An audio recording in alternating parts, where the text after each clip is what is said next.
What's up? Welcome back to the Section 10 Podcast, episode 514, presented by Underdog Fantasy. It is the home of your soon-to-be 2025 World Series champion, Boston Red Sox. My name is Garrett Crochet, and I am a certified G and a bona fide stud, and you can't teach that. And this right here, this is Coley Mick, and he's 7 foot tall, and you can't teach that. And this right here, this is Tyler Milliken, and he killed his dog Bullet, and you can't teach that. Bada boom, realest guys in the room. Steve, how you doing? Ooh, what up, Section 10 in the building? In the mother fucking building. Presented by Blue Moon. It's like one. Produced by Jake Yazzie. Fuck yeah. One of the most anticipated episodes in offseason history. Can't just say this offseason because this is the first of many for the guest themed podcast we will be doing during the offseason. But I was like, fuck it. Why save the main event for the end? Why not just, at WrestleMania, and Steve knows this, right? Oh, Steve, yeah. you know the point I'm already going to make. I was going to say this, but you say it. I'm going to say it. So WrestleMania, they will open WrestleMania with the main event. They'll have the big main event, but they'll also have a big main event right to open up the show. Why not open up the off-season roundtable with none other than Lou Merloni? Lou Merloni, welcome to the program. Well, see, here's the thing. You can, I appreciate it, boys. You can wait a few weeks and anybody can just react, right, to what happens, right? But we got to sit here and start predicting some shit, right? You know what I'm saying? Like, before it happens, we got to dive into what this whole thing looks like because it's chaos. Yeah, dare I say, some educated guesses. Maybe some educated guess. Maybe not just throwing shit against the wall. Maybe we make some educated guesses on this podcast. I don't know. We're maybe noticing. tickle the balls a little bit. Just noticing some things. We're just noticing. Yeah. We're putting 2 and 2 together. But before we do any of that, it's the greatest time of the year again, in the opinion of some people. Football is back, and it's here to stay until February. Over 1 million fans across 33 states got in the game last year by making picks on Underdog. Win up to 1,000 times your money just by choosing higher or lower on your favorite player stats like touchdowns, passing yards, and more. Coley, you like them. You love them touchdowns, right? Buddy. I can't get enough of them. Yep. There were 6 points, I'll have you know. Yeah, sometimes they can be 7, sometimes they're 6, sometimes they can even be 8, as far as I'm told. And you know what? That's the beauty of football right there. Wow. Making picks on Underdog. That's football. That is talking some football. Making picks on Underdog is straightforward, and signing up is even easier. Just head on over to Underdog's simple to use mobile app or on underdogfantasy.com. Sign up with the promo code Jared. That's JARED. And Underdog will give you a free pick to use on your first cash pick'em entry, plus up to $1,000 in bonus cash when you deposit. That's Underdog Fantasy promo code Jared to claim your new customer special of a free pick and your deposit offer. Okay, where do we begin? I mean, I feel like I kind of have to. Is it dealer's choice? Do I let Loomer choose the opening discussion? Because I feel like there's a lot of different things that we can talk about, and we'll get to all of it. But where does your heart lie right now, Lou Merloni? It's got to be Juan Soto. 100%. And why you don't want to sign him, Lou? I've seen you all over Twitter. Tell me how this makes the team worse. Lou's so against this, it's crazy. Here's the thing. It is an interesting conversation, okay? Because the obvious answer is he is 25. He just turned 26, actually. He is already a Hall of Famer. Everybody wants him on their team. I want him on the Boston Red Sox. But here's the thing with me is I need to have a conversation with John Henry. I need to know. Jake, book John Henry right now. Well, Just for looking around Boston. Yeah, book him next week, because if John Henry is willing to spend $300 million plus over the length of this contract, then bring his ass in.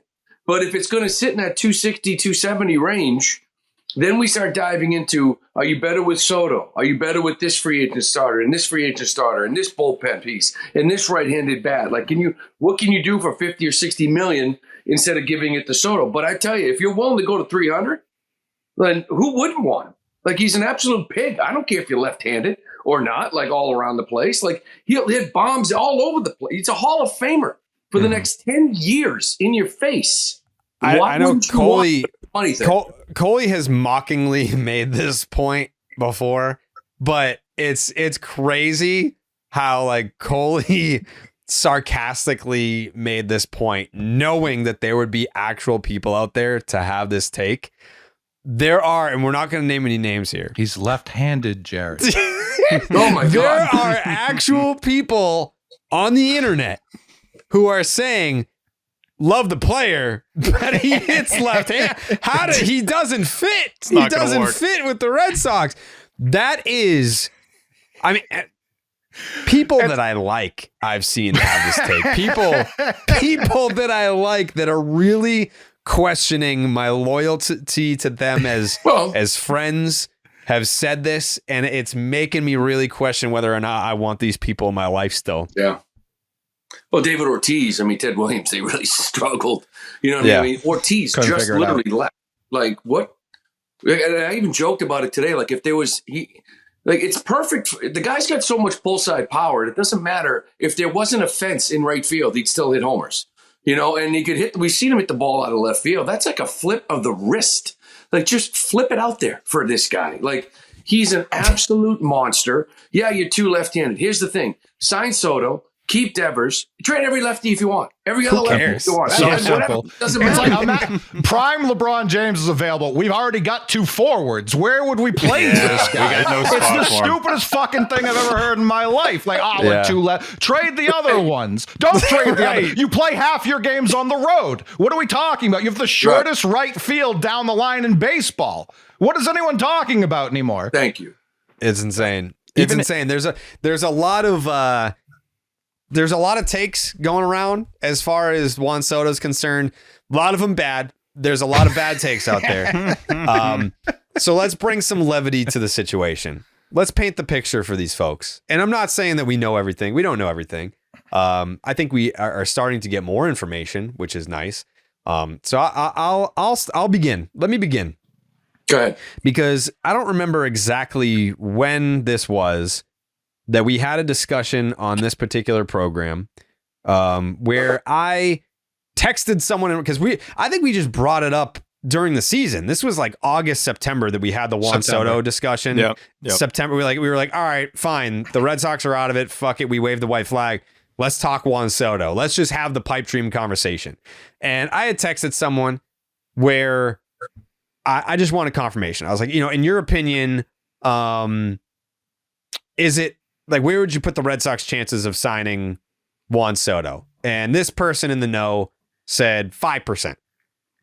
Even 5% to me, I was like, fuck, man, we're in it. We got a chance. We got a seat at the table with that 5%. Yeah. And then you start to see, and I don't trust John Heyman. I never will trust John Heyman, especially when we're talking about Scott Boras clients. We'll never trust John Heyman. True. But then you start to see Jeff Passan and who else like nationally? Did Rosenthal get in on the Red Sox being linked to Juan Soto thing? It's kind of just like public knowledge that Passan, right? They have the meeting. They have the meeting with Juan Soto, and they're one of 4 teams that have the meeting. So after I saw the Passan tweet, who I trust very much, if not more than anyone as it pertains to baseball, I reached back out to my baseball source, and I said, given the news that's out there now, has your Juan Soto Red Sox likelihood percentage gone up at all? Yes. I said, are we approaching double digits yet with that percentage? Yes. Ooh. I don't know for sure what Juan wants. The Red Sox can offer him being the man. I've been told that's important. We'll see how important it really is. Fair enough. And, we'll get to the pitching discussion later on in the program, but there was another name that got thrown out in this very same conversation where this individual felt pretty confident that this individual is coming to Boston. And I was like, okay, all right. That's what got me excited, because when I started tweeting shit like, I can't wait to see the content that comes out of a playoff run with Tyler Milliken in the Section 10 fold.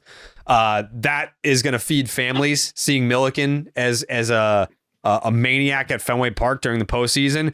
Yeah. It's not because like people read into that like, oh, a trade is imminent or a signing is imminent. No, but like just talking to people that are in the know, and to add to that, I'll reference another conversation. Can't remember if this one made it to the Scoop Shop or not. Maybe it did. I don't think it did. I don't think it did. This was. I haven't heard this one yet. Okay, so this was with an agent. Let's just say an unnamed agent that represents, Juan Soto. someone, a player that could either be traded to or signed by the Red Sox. Kind of just threw it out there. I was like, please tell me that the Red Sox aren't going to embarrass themselves again this winter. This is what the agent said. I think they're more serious this time. Last year, they would send Eddie alone to do the talking. This week, they all came. All 7 of them. Okay. So is this an agent you spoke to last offseason? I'm not going to give any further details on who this individual is, but let's just say that this agent represents a player that, the Red Sox may or may not be interested in or linked. So last year they were just sending Eddie out there by himself, and he just knew. He's like, "Yeah, I'm just." He's like, "What are we doing here?" Yeah, we're doing nothing. But now it's all hands on deck. Yeah. So that's why, to me, when people were trying to like piece together like what's going on with these tweets that Jared's putting out there, he's optimistic, and I was one of the most negative people about the Red Sox to start the season last year. Now I'm definitely in. Okay, you've got me. Like it's because last year we had full throttle. Last year we had Tom Warner saying full throttle. I think we all kind of got hooked on that. This time around, it's more like you're hearing things not from just one place. You're hearing things from like there's almost too much smoke for there not to be some fire. And I don't want to like build people up and like I'm not promising you a Garrett Crochet trade. I'm not promising you a Corbin Burns signing, but if I'm hearing things that get me excited, I'm just sharing those things with you, the listener and the viewer, so that you can get excited too. Because I trust these people that I'm speaking to, so I don't want to keep that to myself so that I'm sitting here all giddy while everyone else is sitting out there being like, well, I'm not falling for full throttle 2.0. I'm not doing that. So it's merely just... I don't want to call it a favor, but it's merely just I'm trying to bring you along for the emotional roller coaster with me. Like, let's all why not be excited, Lou? Why not be excited? The difference is that last year after that full throttle comment, within weeks or within a couple of weeks, right? Every beat reporter that went down to these GM meetings, whatever it was coming back, and they were like, "We're hearing the complete opposite." Like the agents are like, they're not like within weeks, they completely shut that down. And you're like, oh shit. You know what I mean?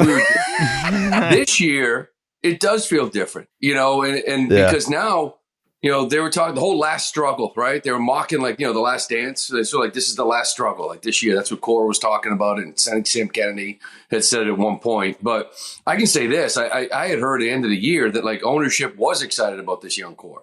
And this is sort of what they've been waiting for, and goes back to like how to build the championship team. Whether you agree or not, I feel like these guys feel that you need to have a core. You need to have some minor leaguers on these pre-arbitration deals before you go out there and supplement with the high-priced guys. This is sort of like a 2015 feel to it, right? Going into 2016 sort of feel to it. So it is different. It's different because of what you're hearing from the agents, and the Red Sox are in the game. Yeah. And I think that's the exact reason why Juan Soto makes sense, Lou. That's the exact reason. They have the young core that they don't have to pay. No, I know. Listen, we're going to have to figure that out. I know his splits. I know he hits lefties better than the righties on our team do. Like I know. Can he just become a righty? He could just become a righty. Jerry? On the subject of dumb takes as it pertains to Juan Soto, the other one that's going around as to why the Red Sox shouldn't sign Juan Soto is They could have paid Mookie Betts half of that. Don't get me. And now they're going to pay double that for Juan Soto? Crazy. Like, we cannot make decisions on the future because of mistakes that were made in the past. No. And I've seen, they don't have a philosophy. They didn't sign John Lester, but then they'll go out and pay David Price. They're not going to sign Mookie Betts, but they'll sign Juan Soto. The philosophy thing, I actually think them going after Soto does fold in with their philosophy. I'm going to bring up a name. He's not here anymore. Chaim Bloom, when the Devers extension was signed, immediately said, these are the type of guys we're trying to give this kind of long-term commitment to. This is how we feel as an organization. One-dimensional hitters? Huh? Like guys that can hit but can't play defense? No, guys that are in their mid-20s. We're willing to give double-digit year deals to guys in their mid-20s, which was kind of a nod to like, hey, idiots, look who's coming available in the next couple of years. I think the Red Sox have always been in on this kind of thought, and even Vladdy next year if they don't get one. They're looking at these mid-20s guys that they can give these longer-term deals to. I actually do give them credit with a little bit of foresight there, not stepping on your point that they obviously could have also paid Mookie. Like no shit. To not sign Soto because you didn't pay Mookie is galaxy brain dumbassery. Like, that's insane.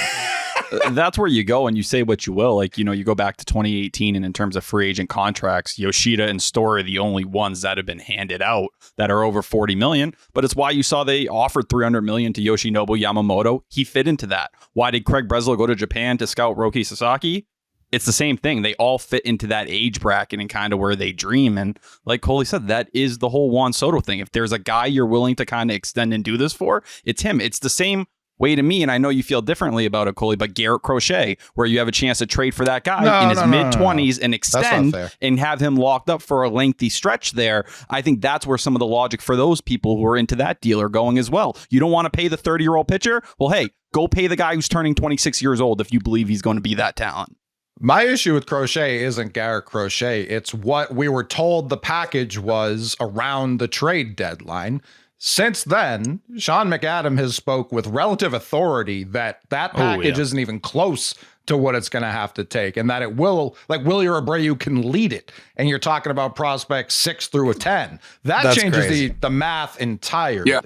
Now, I have other Crochet thoughts. I don't think he's an automatic slam dunk, but if that's the price that it ends up costing, you do it without thinking. It's not with or without Soto, you do it without thinking. You know the line that's been drawn. It was Dalton Rushing. The Dodgers weren't willing to trade him. And, he's basically a top 25 prospect in the sport. And the Phillies said no to Andrew Painter, who's like a top 20 guy coming off Tommy John, dominating down in the Arizona Fall League right now. So is that the line that you're talking there, though, right? If it's that kind of prospect, then you're getting into that big four. If that's where the line is drawn, it's like, too bad. You're not getting that. It is going to be that Willie Abreu headline package. Mm-hmm. Right.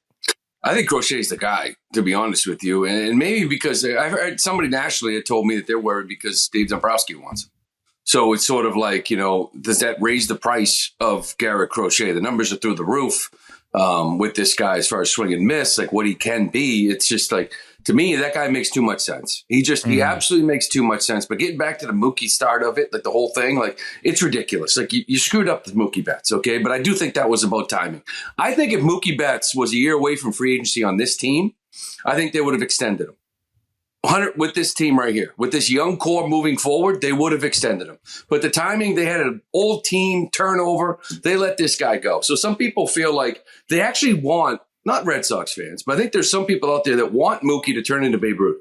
Like they want the Red Sox to suffer forever to trade this guy. And it's like, well, because you screwed up Mookie, you should never be able to sign another great player again. And it's stupid. It's dumb. It was 5 years ago. Move on. Go get Soto. Go get whatever and load this freaking team up already. Well, there still is the element with Soto where you can want him here. You can be a Red Sox fan that understands that it seems improbable right now.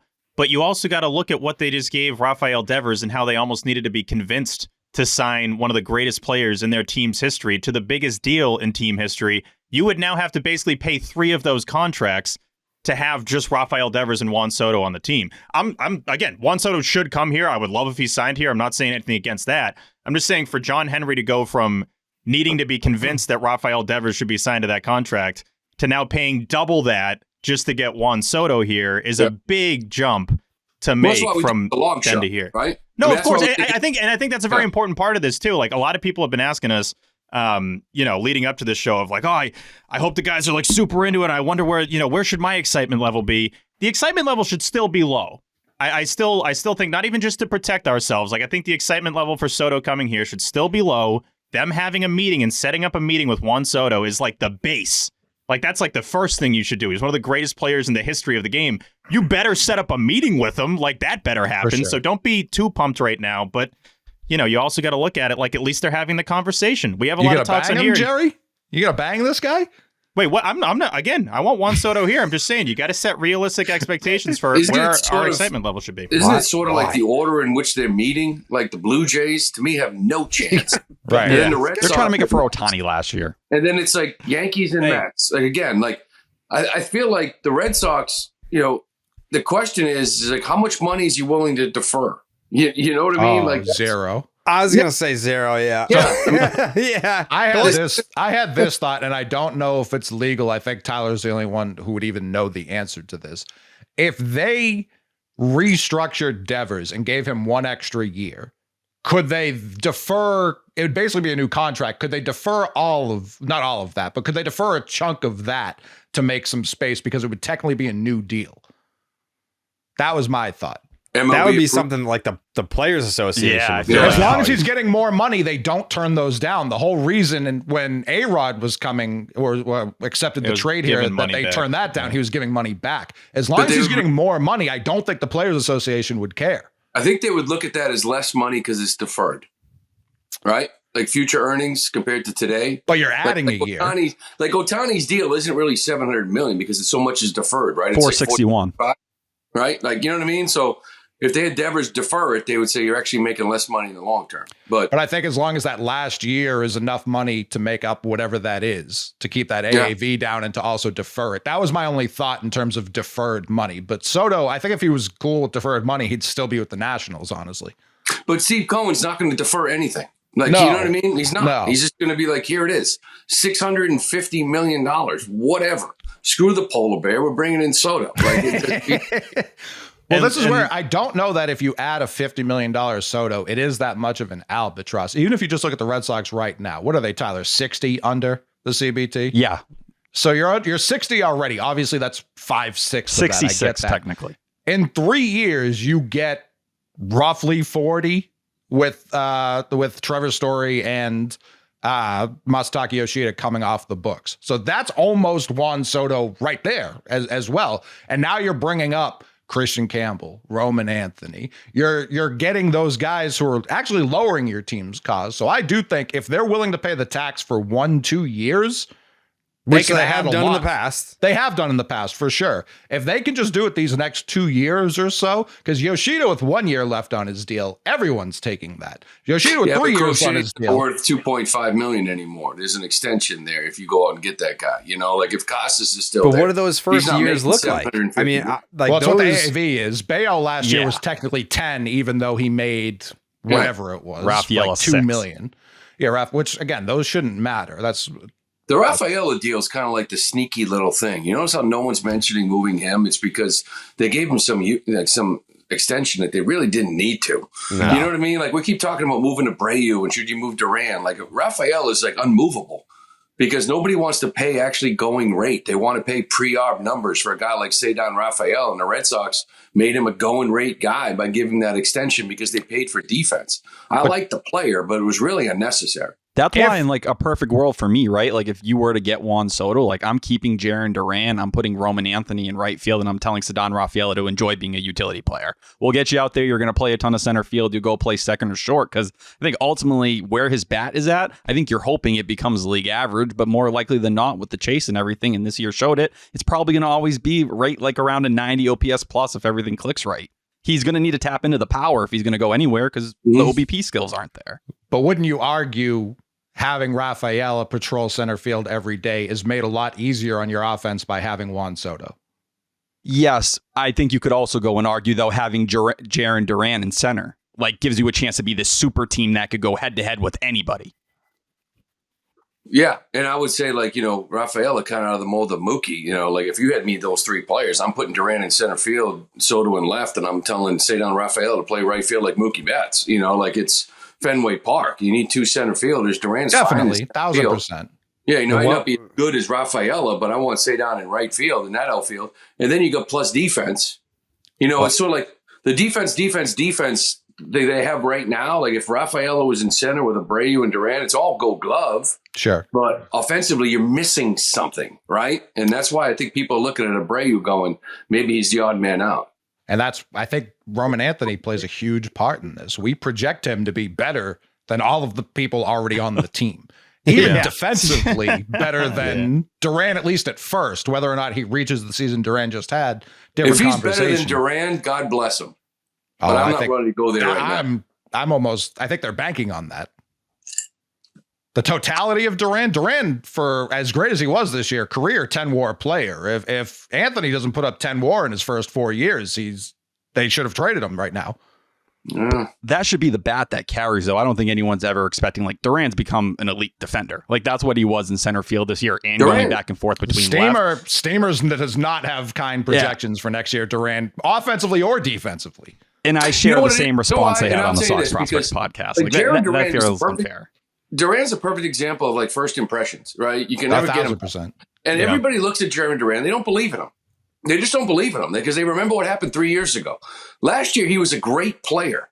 Great player before he got hurt. This year, he was one of the most electric players, dynamic players in the league.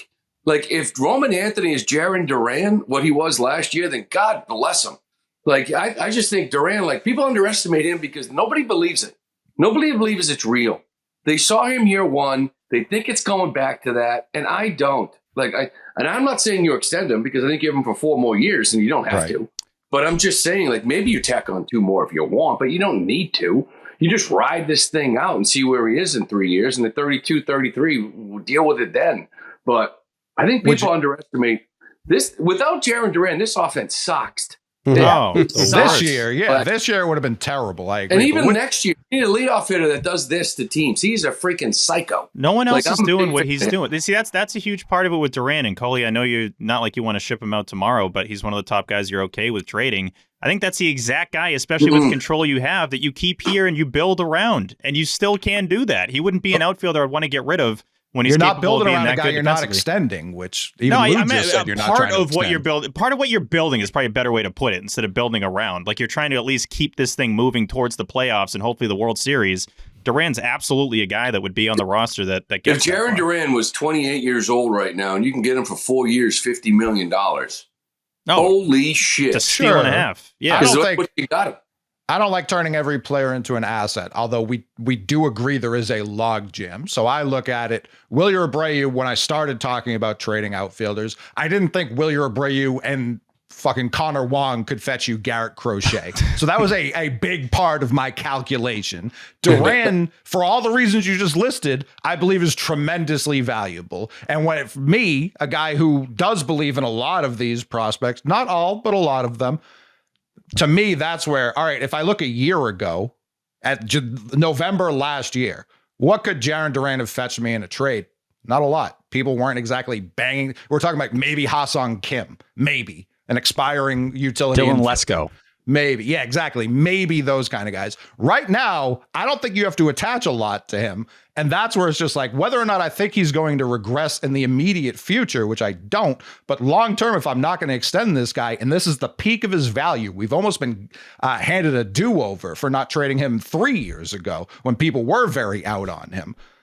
That's where it's all right, am I going to sign him? If I'm going to sign him, I'm going to keep him. If I'm going to keep him the whole 4 years, I'm going to keep him. How far do you look into the future? If you have this great player under control for 4 years, isn't that enough? That should be enough. You don't have him for 7 or 8, so you want to get rid of him? People aren't talking about Casas that way, and he's in the same situation. Well, because Casas hasn't played. Quite frankly, the last 4 years, he played 75 and 80 games in the minor leagues his last 2 years in the minors. This year he played, 90? The year before he missed September. It was the most he'd played in 5 years. Mm-hmm. Like, I liked the player a lot. And I know, Milliken, we're getting in an area where you're getting emotional. And I'm sorry. I like the player. And I've sort of been portrayed as this guy that doesn't like him. And it's not the case. It's just that he's one more 90-game season away from being labeled. Like, Sure. he really is. Like, you know what I mean? Like, and Marcelo Myers, another one in the minors, the same thing. Like, so it's like Duran plays, so to me, it's a difference. Well, there's another element, too, where we've been through enough with the rebuild that's already happened, that's already taken this long to get here. If you trade Duran, I think you're still going backwards. I think you're pushing that rebuild even further. And I'm like, I don't think you have to. I don't think it's necessary. You can trade an Abreu to try to get pitching. You can sign a guy like Juan Soto, and immediately you can contend for a playoff spot and a deep run in the American League. I don't think, like, Cole, your reasoning's not off at all. This is the highest value he's ever had by $1 million compared to what it was before. Right. But he can just still be here as part of immediately a competing team instead of now maybe having to wait a little bit longer. And I think part of it where it factors in the reason people kind of have drifted towards Jarren Duran is that depth you have in the outfield. I think where people push back on Casas is the idea of moving Devers over to first base and then hoping, he's going to be able to figure it out there when you don't have anyone in the system that lines up to be that first baseman overall.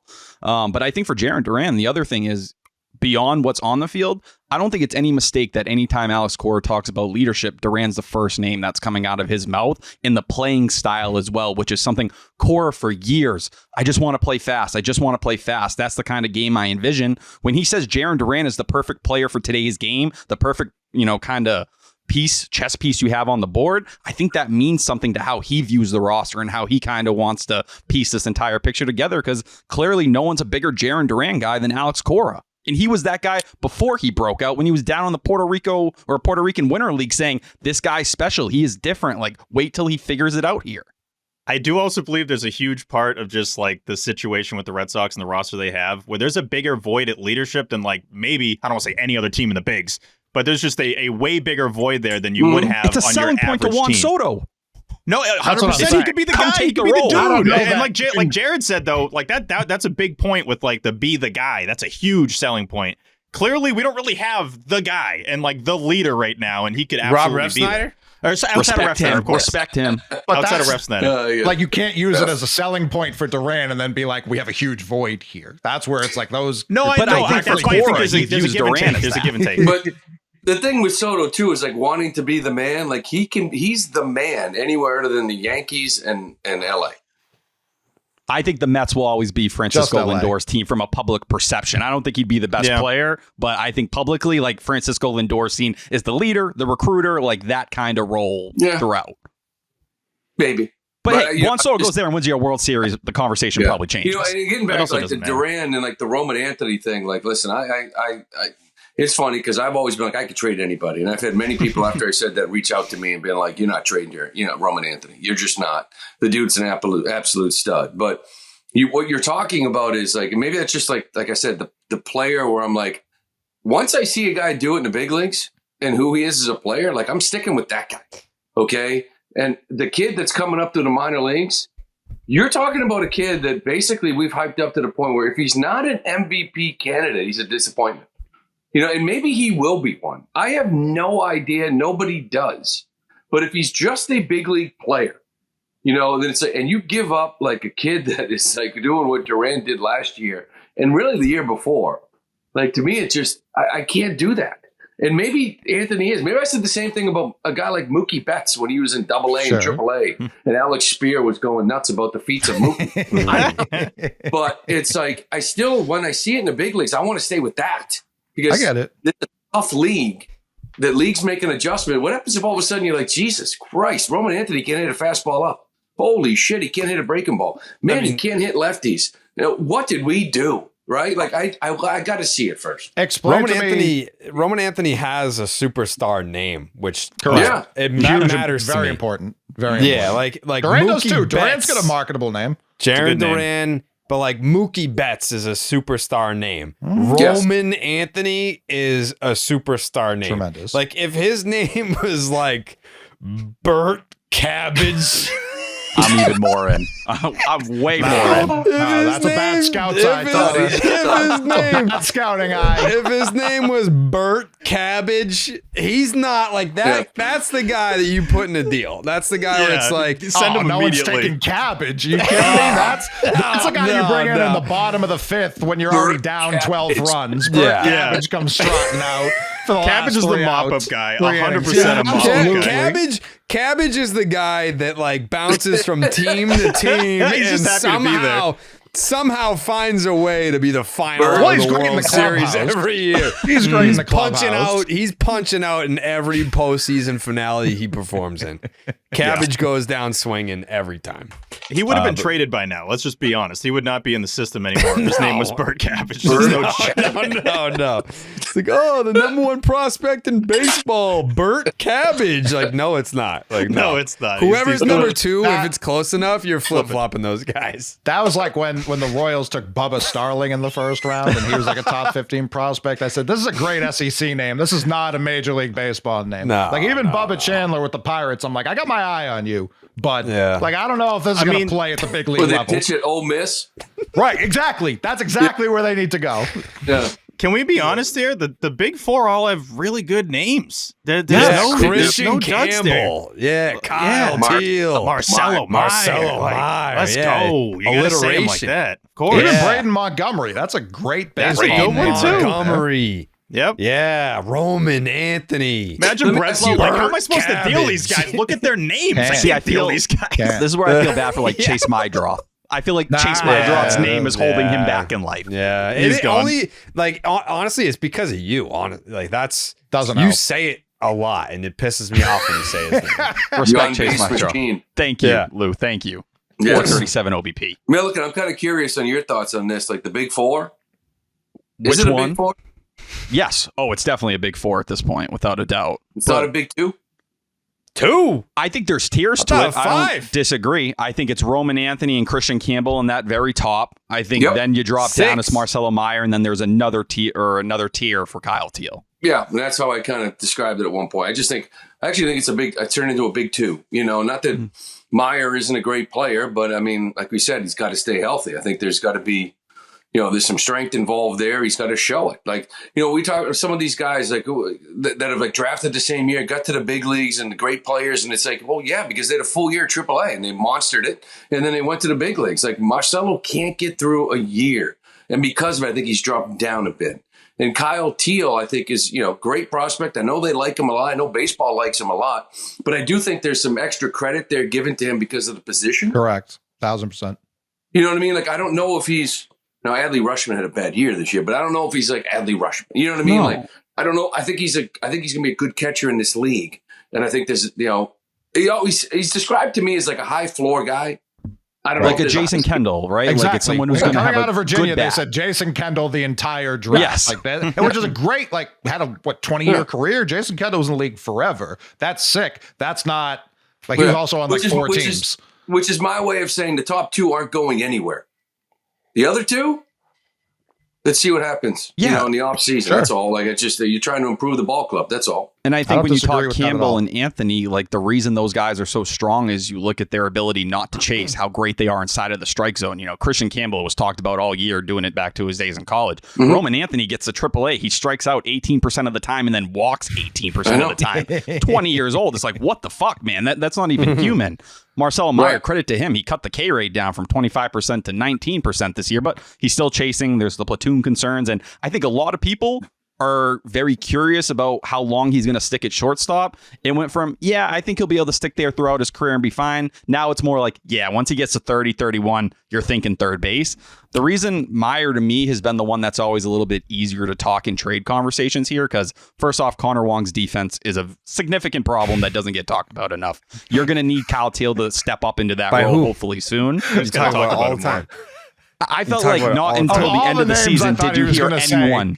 Connor Wong was not the one I thought was coming out of his mouth next. But I felt like towards the end of the year, people actually started to recognize the metrics and how bad he was I in agree terms with of you, though. framing and blocking.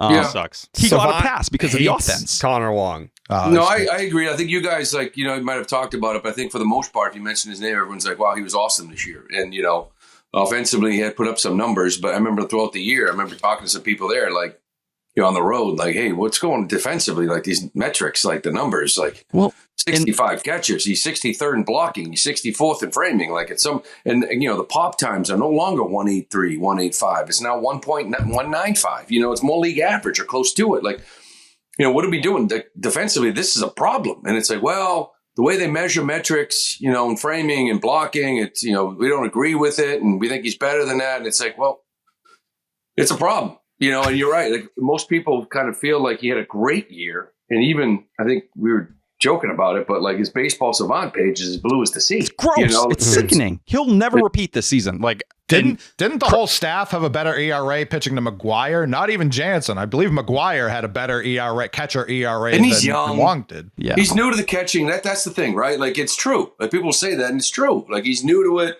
He's improved the bottom of the zone framing. You hear that a lot and everything. So it does take some time, but I agree. It's why Jansen was here. He's one of the best blockers in the game. Like framing is much better. So it's like, you know, we can talk all we want about all this other stuff, but let's face it, like catching. You need defensive catchers, right? They talk about improving the pitching staff. You can go sign these guys, but the dude behind the dish, you kind of need him to kind of work with the dude, make him look better than maybe he is, or make him look as good as he is. And I think that's something with Teal, like in the Sox prospect guys who are much smarter about this stuff than I am, but they made the point when they were on this podcast, like part of the reason Kyle Teal was delayed this year was defensively, maybe he wasn't as far along as some people wanted to treat him as he was, because he was athletic, right? You fall in love with the athleticism and him making that, you know, ridiculous throw that went viral at the end of 2023 from behind the plate, but he's learning how to call a game. He had never done any of that stuff before. It was inconsistent. Exactly. From what I heard, it was inconsistent. It was like 1 month you were like, holy shit, is he an infielder?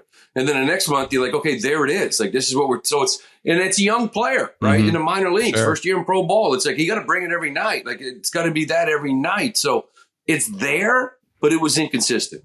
Yeah. Also, look at the Pirates. They rush, was it Henry Davis or Henry Ford? Yeah. I know there's two Henrys right now, and it fucking kills me. And they rush Henry Davis, the first pick of that Marcelo Meyer draft. They rush him to the majors faster than Meyer. He was a college catcher, not even a high school catcher, and they don't know if he's a left fielder, a short. Like they don't know where to play this guy. They've kind of broken him. So I don't want to break Kyle Teal if he's here long term. Yeah, and that's why to me it's like you need to make sure you handle the catching situation the right way this offseason. You're going to need someone not only who's strong defensively, but I think someone who, you know, I'd be willing to shop Connor Wong in some of these deals if he, you know, someone looks at him as like a White Sox. Yeah, like as a Cutter Crawford equivalent, like if you're moving pieces back and forth here. But for Meyer and why I'm, you know, more willing to get rid of someone like him. It's not saying he's a bad prospect. We've seen the gains he's made in terms of exit velocity and where he ranks and everything like that. But, you know, talk about wanting to sign Vladdy Guerrero in a year, right? Well, hey, there's only so many spots on this infield. And if you're going to have a world where Christian Campbell's part of things and you're going to have Trevor Story and you're trying to fit Vladdy Guerrero, there's only so many spots on this infield where you're going to be able to make all these things work. So, you know, whether it's Devers going to DH or however you want to piece it, you know, there's going to be a crowded amount of spots in this infield. And that's where you can envision a world where Meyer gets flipped in a deal. And, you know, maybe you're planning for something bigger in a year that makes all these pieces fit together perfectly with, you know, the high expensive contracts and also the young core. Sounds like you could use a blue moon, Tyler. I'd take a sip. Yeah, we actually we got a new segment we're going to be doing today called Once in a Blue Moon, where we are going to talk about how special a player Juan Soto is. For anyone that may not know that, it sounds like there are some people out there that aren't quite aware. He's left-handed. Yeah, he's left-handed. Lefties He's not come Mookie around Betts. all the time. That's not once in a blue moon. We got lefties. Someone tweeted me today and they were like, when Lou's on, are you guys going to talk about how the Red Sox should have Mookie Betts instead? I was like, no. Listen, now that you've brought it up, the Dodgers too. have Mookie Betts, and they're still trying to sign Juan Soto. So what the fuck are people talking about? That's a good point, Cole. No, they should be in shame. Like look in the mirror and feel shame. You know, the rest of their lives and never sign another good player because of what happened with Mookie. They should never try to win again.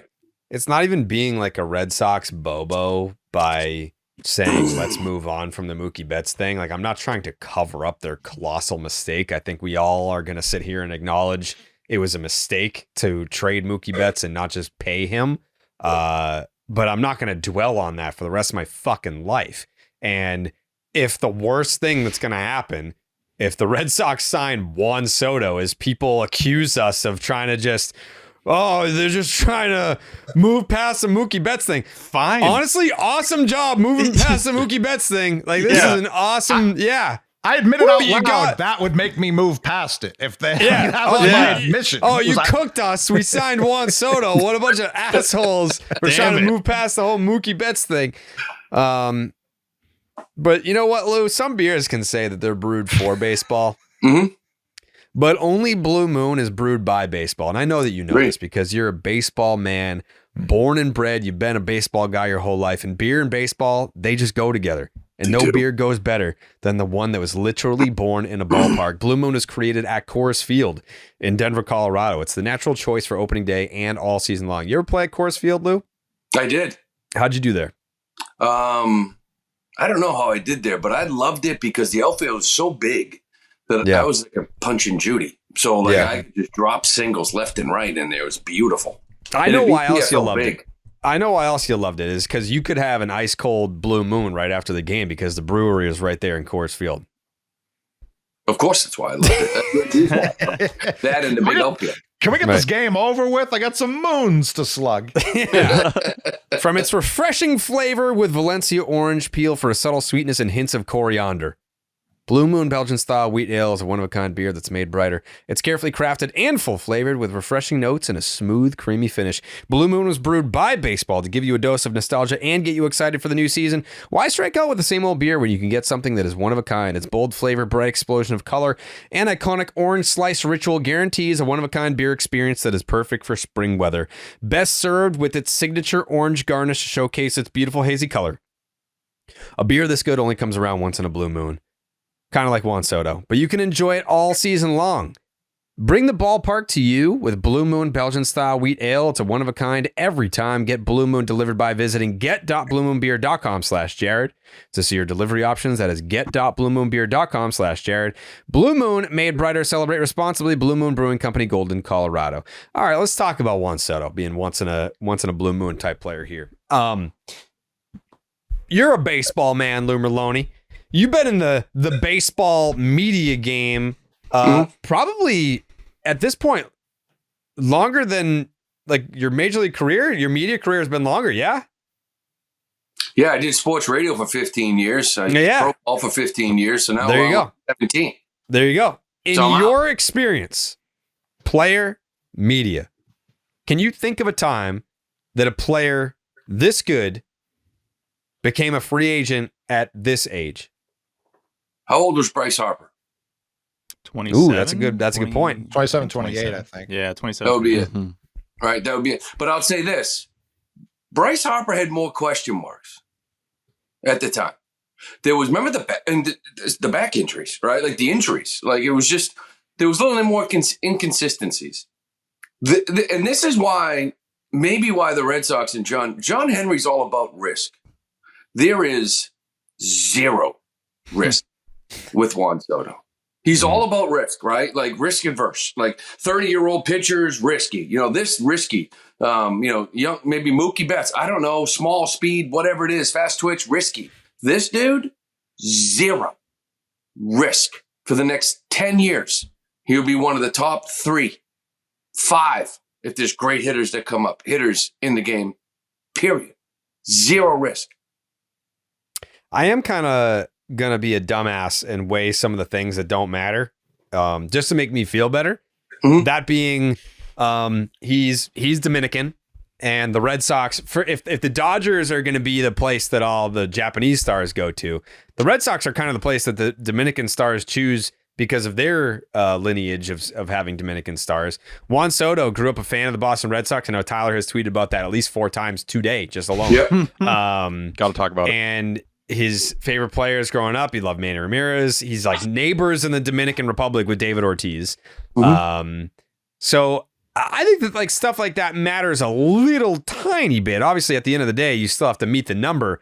But if we're going to go down the list of he wants to be the man wherever he makes his home, he would certainly be that guy here. if the Red Sox make a competitive offer, and I guess we haven't even really asked that question to you, Lou. What do you think? Because if there are 4 teams that are getting an in-person meeting with Juan Soto, Scott Boras is not going to waste Juan Soto's time with one of those teams if he doesn't think that they're at least going to float a number, be like, here's what we're thinking, and it's going to be somewhat competitive. Where do you think realistically that number will land for the Red Sox? Because I don't think it's no one's going to have a higher offer than the Mets. But where do you think the Red Sox will come in and be like, hey, here's what we're thinking? I think they have to come in the like 45 at least, 45 a year, but 50. But here's the thing: he's 26 years old. If I'm Scott Boras, like I would want 50 for the next 4 years, and then I would say you can give me 35 for the next 8, whatever it is after that, right? And then, but I want an opt-out. Like, you know what I mean? This is, I'm, see, I mentioned Bryce Harper. He was like a weird dude, right? Like, because out of nowhere, he signed that 13-year deal and there was no opt-outs. He's like, this is where I want to be. And everybody's like, oh, that's interesting. Because at 26, 27, everybody wants to be a free agent at 30, 31. So maybe Soto does just want like 14, 13 years and just retire wherever the hell he is. But the business side of it, if it's a 13-year deal, I want out at 4, 5, and I want more of it up front. You know what I mean? So if it's 40 or $50 million for the first 4 years, and then it's 35 for the next 8, you figure that math out and you tell me what the hell it is. It's 12, 13. It's going to be in the 60 range. You know, like that's where that number is. And that's why I said the Red Sox kind of threading a needle here. You know, does he, when you guys talk about David Ortiz, I talk more about Pedro Martinez. Like when Pedro Martinez showed up at Fenway Park, Dominican flags came out. Never before did I see, you know, never. As a kid, Dominican flags, like Ortiz I had one in my car. But it's like, bring Dominican flags. I had 2. Jared had 2 in his car. I did. My car, when I was in high school, I had the Dominican flag draped over the back seat, and I had high. Yep, and I had a Dominican flag hanging from my mirror. I swear to God. You don't have to swear to God. We believe you. We certainly believe you. But you agree, like David, That's so funny. Dominican showed up.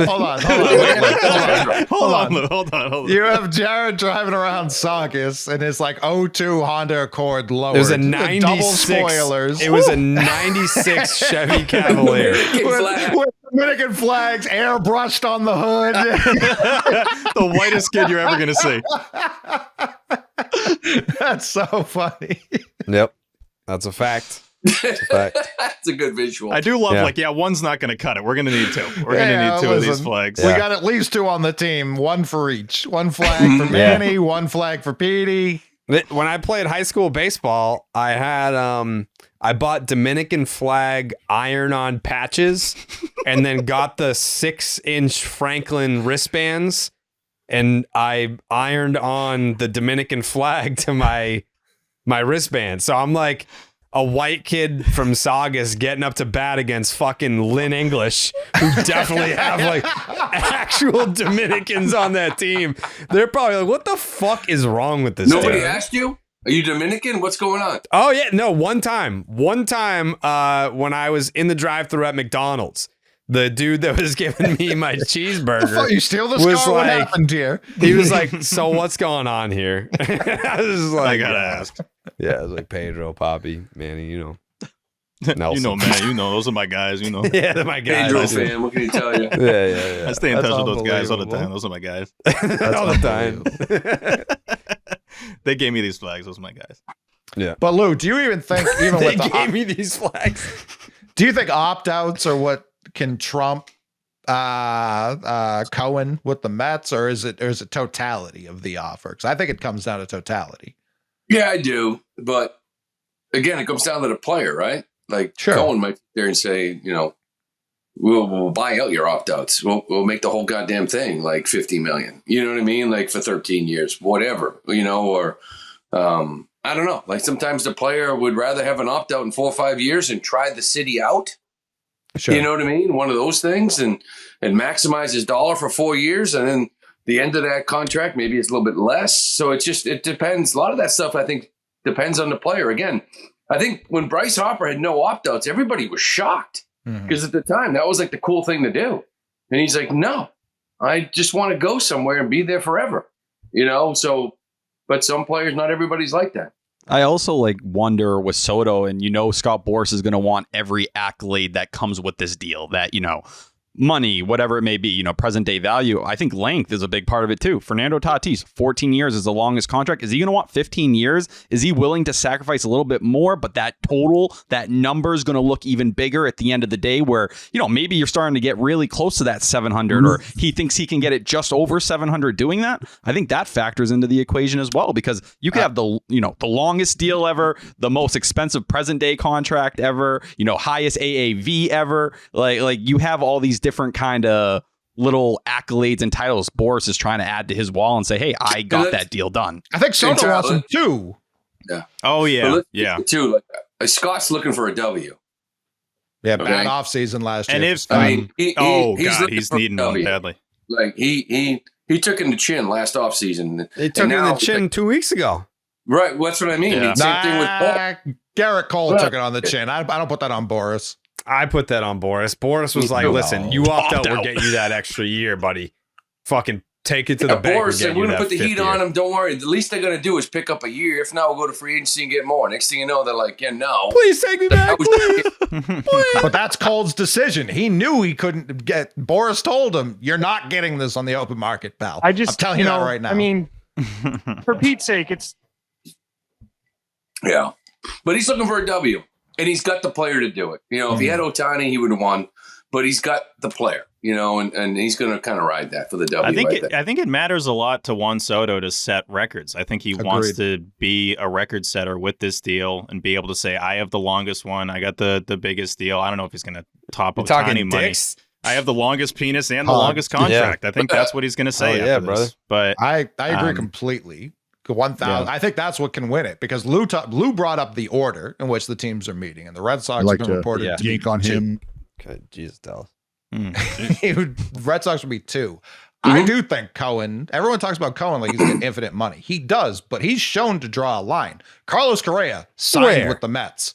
And he said, without these medicals and without you taking less guaranteed money, you can't come here. He is shown to draw a line. He's not just going to light 300-something million on fire. He literally did when he signed Scherzer and Verlander. Like, he already has done that. So I do think he has been a little bit more cautious. I think I think he's expecting to hear all the other offers be in the 6 by the time it gets to him. If the Red Sox come to what Tyler's saying, 15 years, and to what Steve's saying, $750 million, 50 a year, even on the dot, I don't know that he's going to automatically match that. And if he does, the Red Sox already said it first, which I think benefits them tremendously.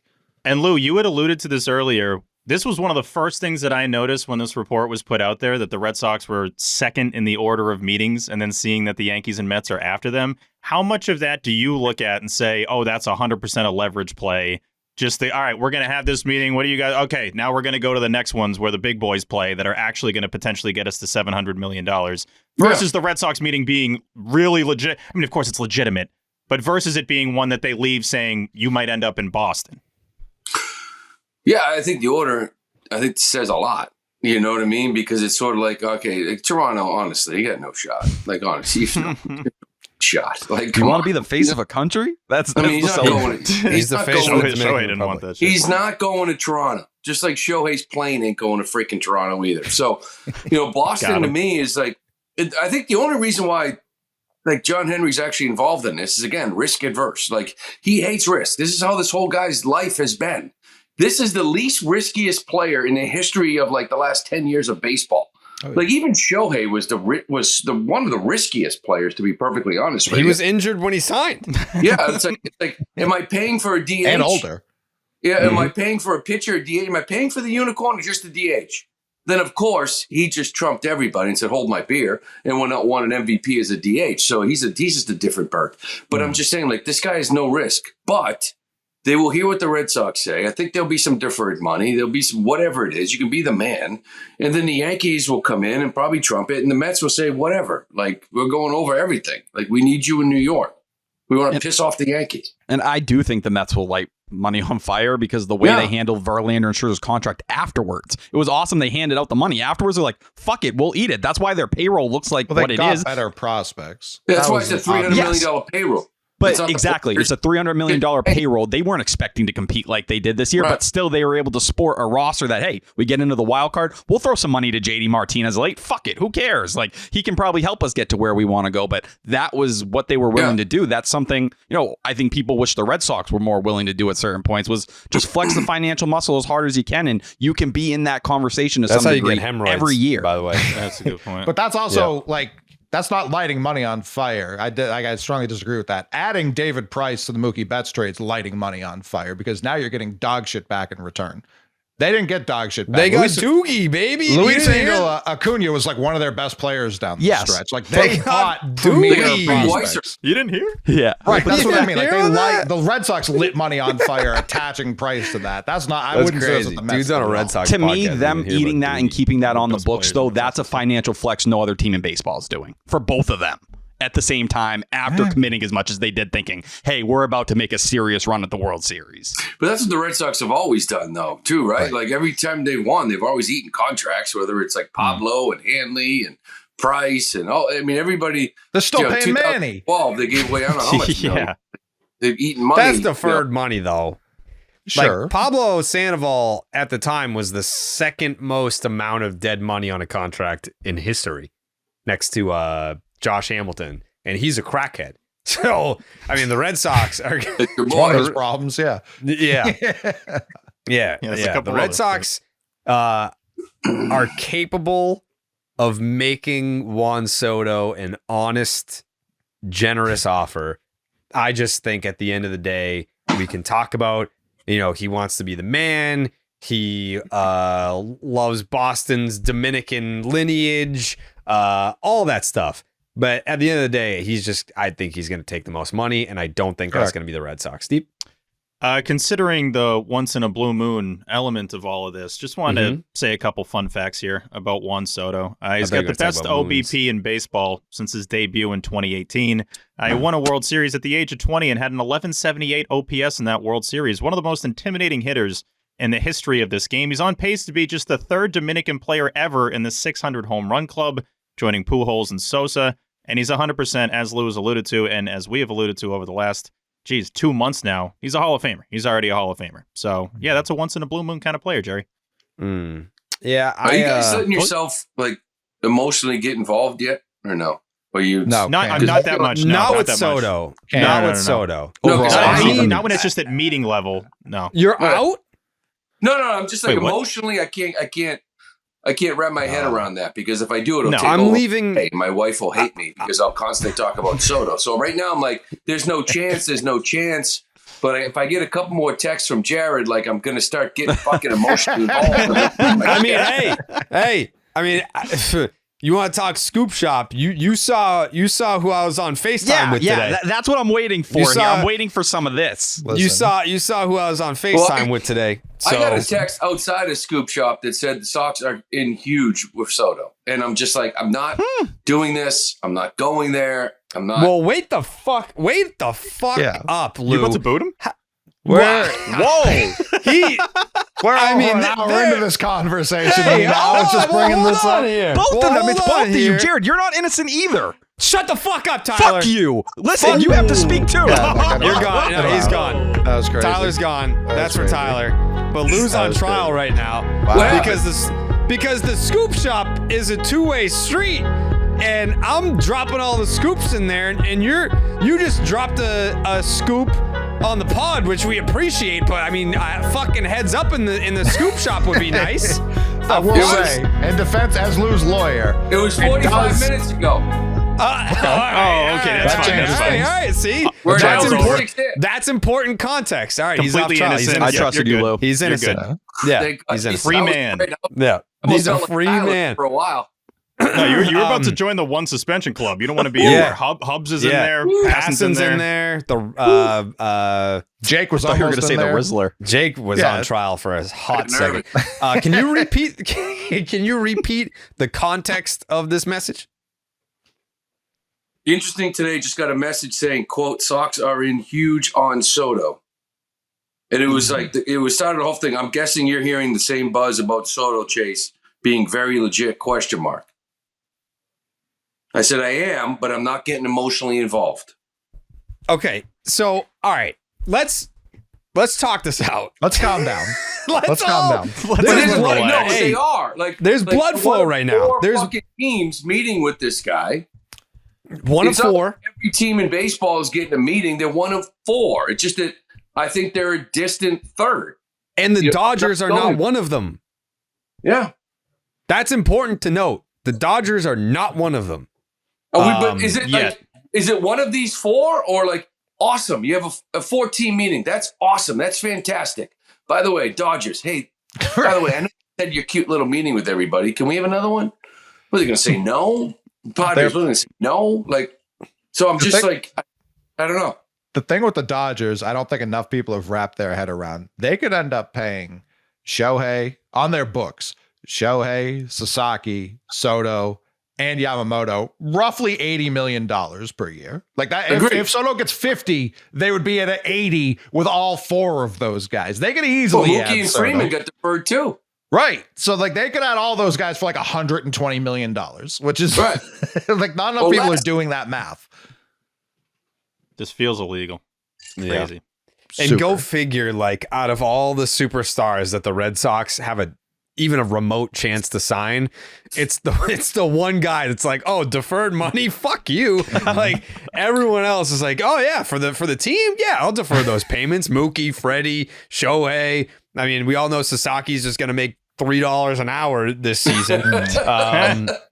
But yeah, Soto has given no indication at all that he wants to defer any money whatsoever. No. And you know what? I'm fine with that. If that's what it takes to get him here, then that just changes everything. And it's not even about erasing what happened with Mookie. It's about changing the narrative that the Red Sox can't be taken seriously anymore. It's the fucking Boston Red factors. Sox. That's one of the biggest factors. I don't think that's being discussed enough. It's not just Juan Soto.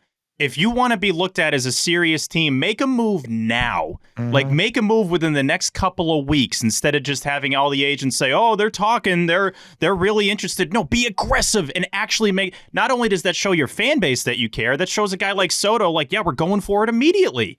That has a ton of value, and I don't think it gets discussed enough during this whole, Yeah, but the problem is too, I feel like this fan base right now, and I get it because it's sort of like the full throttle thing, and my biggest thing, this organization, how would everything have changed if they just came out a year or two ago and said, we're in a rebuild? You know what I mean? If they were actually real about it, hey, Breslow just showed up. We got a bunch of kids. We're only going to sign Giolito and Cooper Criswell. We're going to let these guys play. Forget about the full throttle thing. And when our minor league system is ready to go, we're back in business again. A lot of people are acting like this is this new thing. The Red Sox don't want to spend anymore. I don't believe that.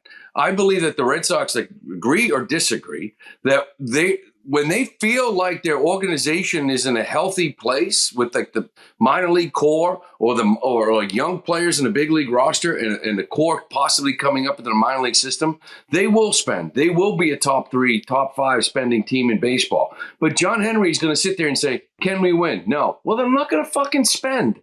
I'm not going to, and that frustrates people. It frustrates me. I would like for them to spend up to that threshold, even if they know that it's a rebuilding year, just to give themselves a goddamn shot. But they don't, and that's their choice. That's fine. But I do believe when they think things are lined up, and I think they're thinking it's lined up, I think they will spend. And people are acting like he's changed his philosophy, where I don't. I think it's been consistent.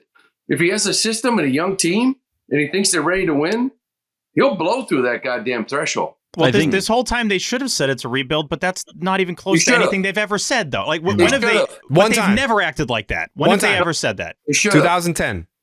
The I bridge don't remember that. They I don't remember regretted it ever since. They regret ever saying that bridge year to the point where they'll never say it ever again. They won't admit it, and they should. It's why, honest to God, it's why Patriot fans sit there and say our team sucked for 5 years, but at least they're honest. We're rebuilding. We have a great new young quarterback and a new coach. We're rebuilding. The Red Sox try to, kind of pretend like they're still trying, and people see right through it. If they're just honest, I think that people would actually appreciate it and say, okay, are you ready? Good, I'm all in. And I think they are right now. We'll see.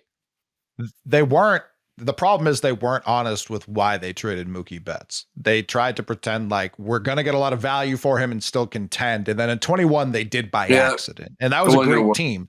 But they tried to say, no, Verdugo's a piece here, and Connor Wong is the catcher of the future, and Jeter Downs maybe a middle infielder that we have floating around here. They weren't honest with like, hey, I know we just were like the most dominant team in MLB history last year. We're done with that. We're going to trade Mookie Betts. We're going to start from scratch. They found themselves in a position that they put themselves in, which is why I don't feel too bad for them.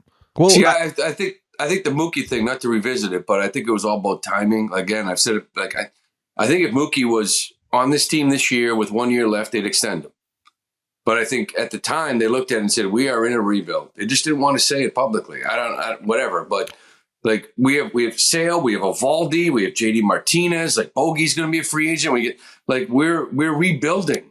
And we either sign this guy to a 12-year deal and spend the first 5 years of it rebuilding and then hope that he's still good in the next 7, or we move on to this guy.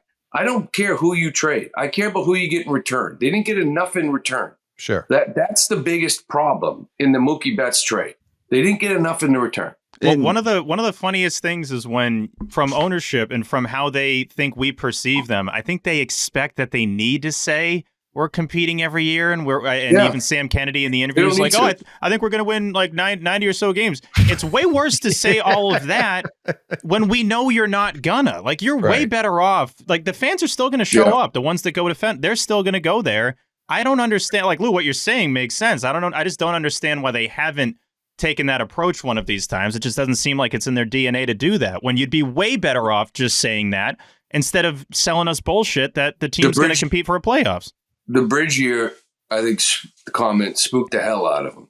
And I get it. Like, they should be able to compete every single year. But I do think they look at it like realistically, as far as like, everyone's talking about sustainability. There is no such thing as sustainability. Like, we live in an area right now where we think you should be able to win for 20 years because of how we all grew up as fans watching the Patriots. Like, it's fucking unrealistic. Okay, it is. It's like, hopefully this team right now with this core starts a 5 or 6 year run.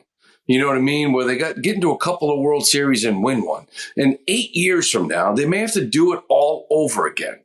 Like, look around the game of baseball. I remember like 5 years ago, we sat there and said, the Dodgers, like, they went under the luxury tax like 3 years in a row while actually winning and competing for a World Series. They never won one. And you're like, you got to be shitting me. You got a team that can actually win. You refuse to go over the luxury tax. But because it's L.A., nobody in Boston talks about it. It happens in the game. The Yankees were under the luxury tax for a while, for a couple of years as well. They're resetting it. Like, we act like it only happens here. It doesn't. But now it's time. I'll admit it. Now it's time.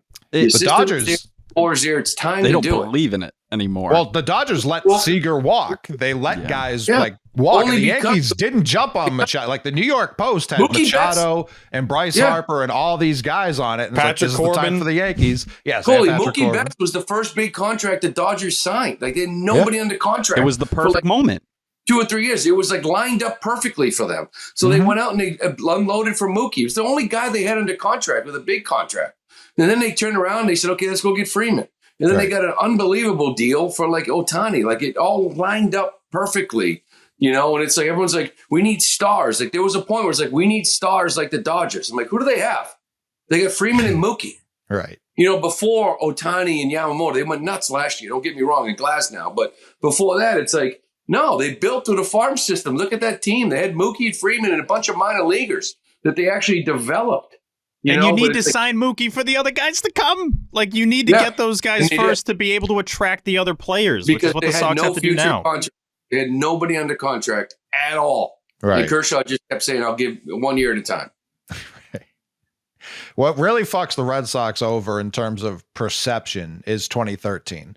They're going from worst to first. Everyone around here, and the media is partially at fault too, because plenty of people have said, oh, this team has 2013 feels like we came in last place last year, but we signed the right veterans. 2013 definitely fucks over the perception from fans. Like, I know we sucked last year, but we've seen you guys go from worst team in the AL East to hoisting the World Series trophy, the Commissioner's Trophy. I think a lot of fans still believe it can, myself included. I'm not going to not put myself in that. I do think you can do it every offseason. I understand, like, even if you look at last year, everyone wanted Montgomery, everyone wanted anything.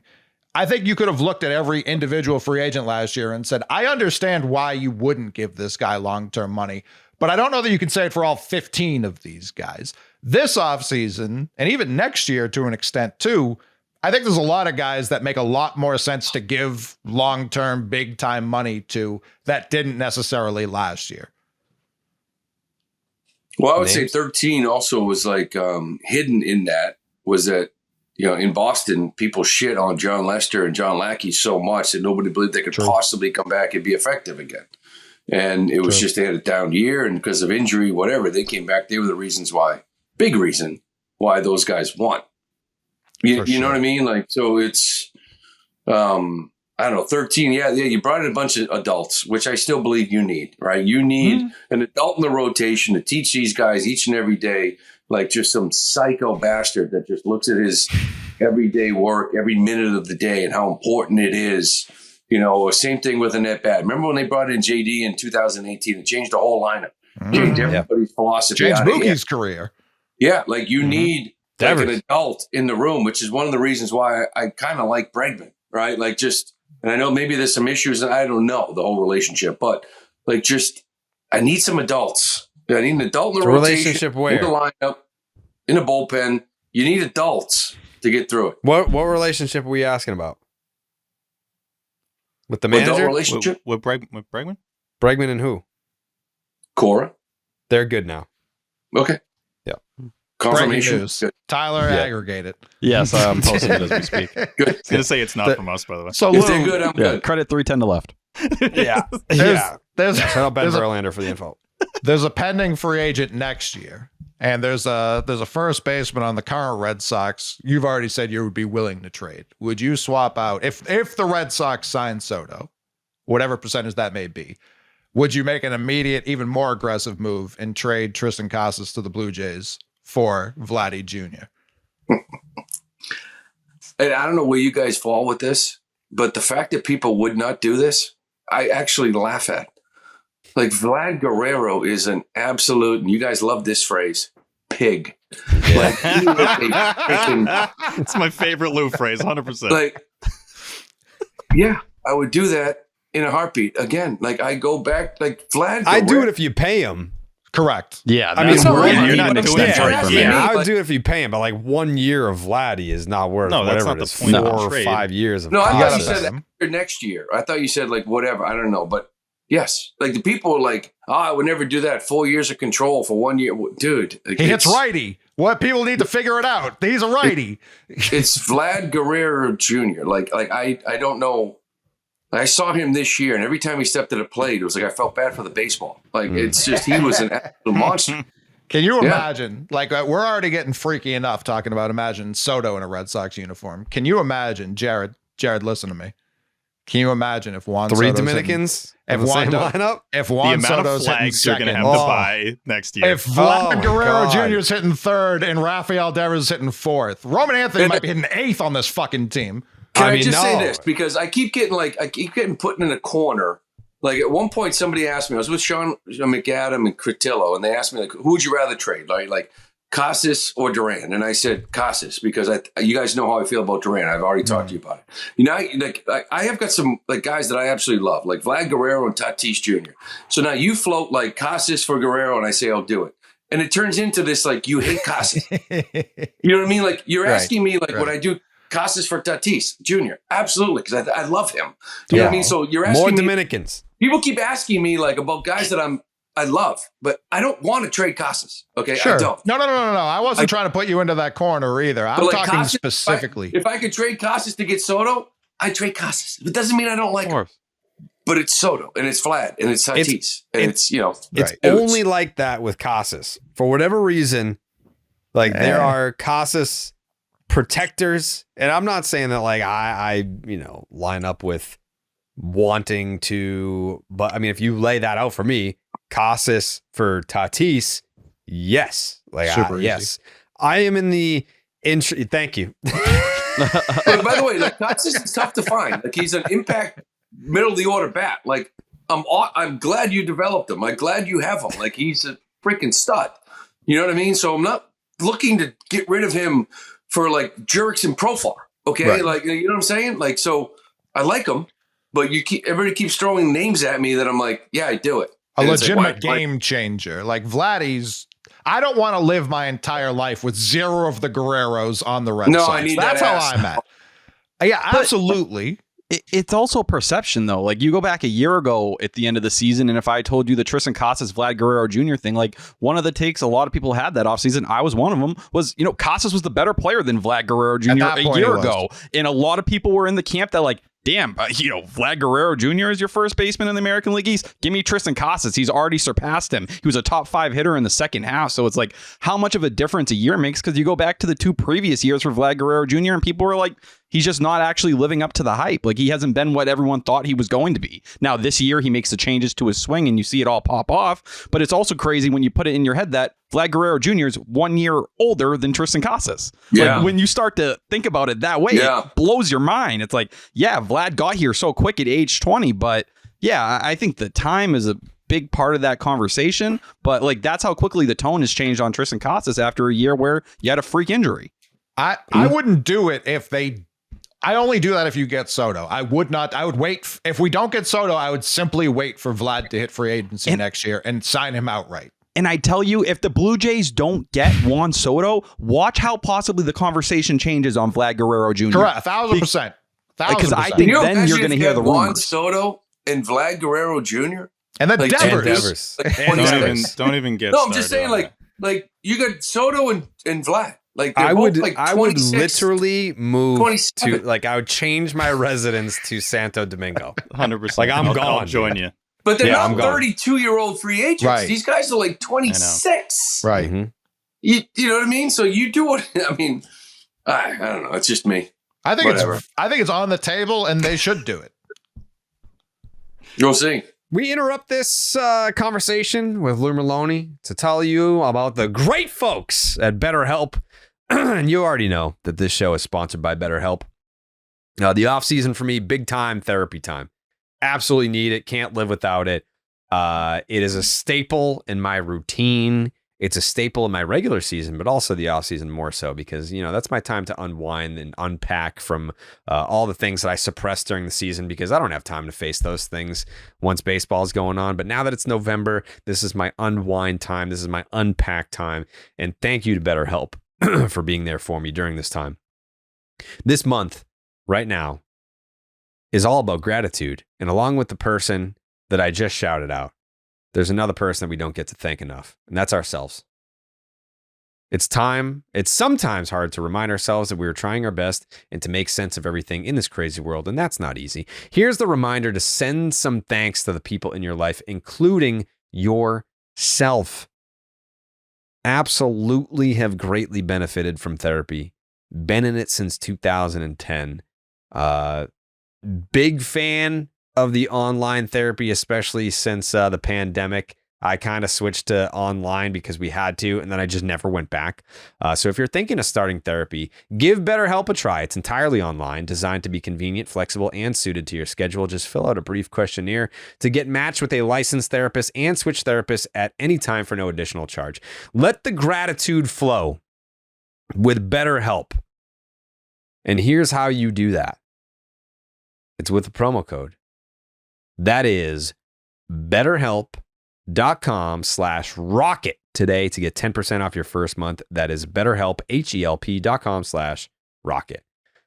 Also, HelloFresh. When you've got some kids, I know Coley, 3-time dad, me over here, we've got 2 kids running around the house. We've got lots of schedules. It's cheer season. It's out. Actually, I'm learning now it's always cheer season. Like the season ended and we're just like, all right, cool. Now we're signing up for like winter cheer. It's like, The holiday season is just around the corner, and we're all looking for ways to spend and stress less. HelloFresh makes mealtime nearly hassle-free with delicious home-delivered, chef-crafted recipes that come together quick and are less expensive than takeout. Whether you're craving hearty comfort food, trying to please picky eaters, or looking for a calorie-smart plan, HelloFresh has all those options and more on a rotating menu of 50 recipes to choose from every week. Step out of your recipe rut and make fun, flavorful meals without needing to hunt for specialty ingredients, and HelloFresh's pre-portioned ingredients mean less food waste. Easily customized recipes so each meal is just the way that you like it. There are always options available to trade or upgrade proteins or swap out side dishes. Plus, check out HelloFresh Market for over 100 add-on items like desserts, quick breakfasts, snacks, and a lot more. This month, they even have Thanksgiving items to help wow a crowd with minimal effort on your part. Not that anyone has to know. Thank you to HelloFresh for making my life easier.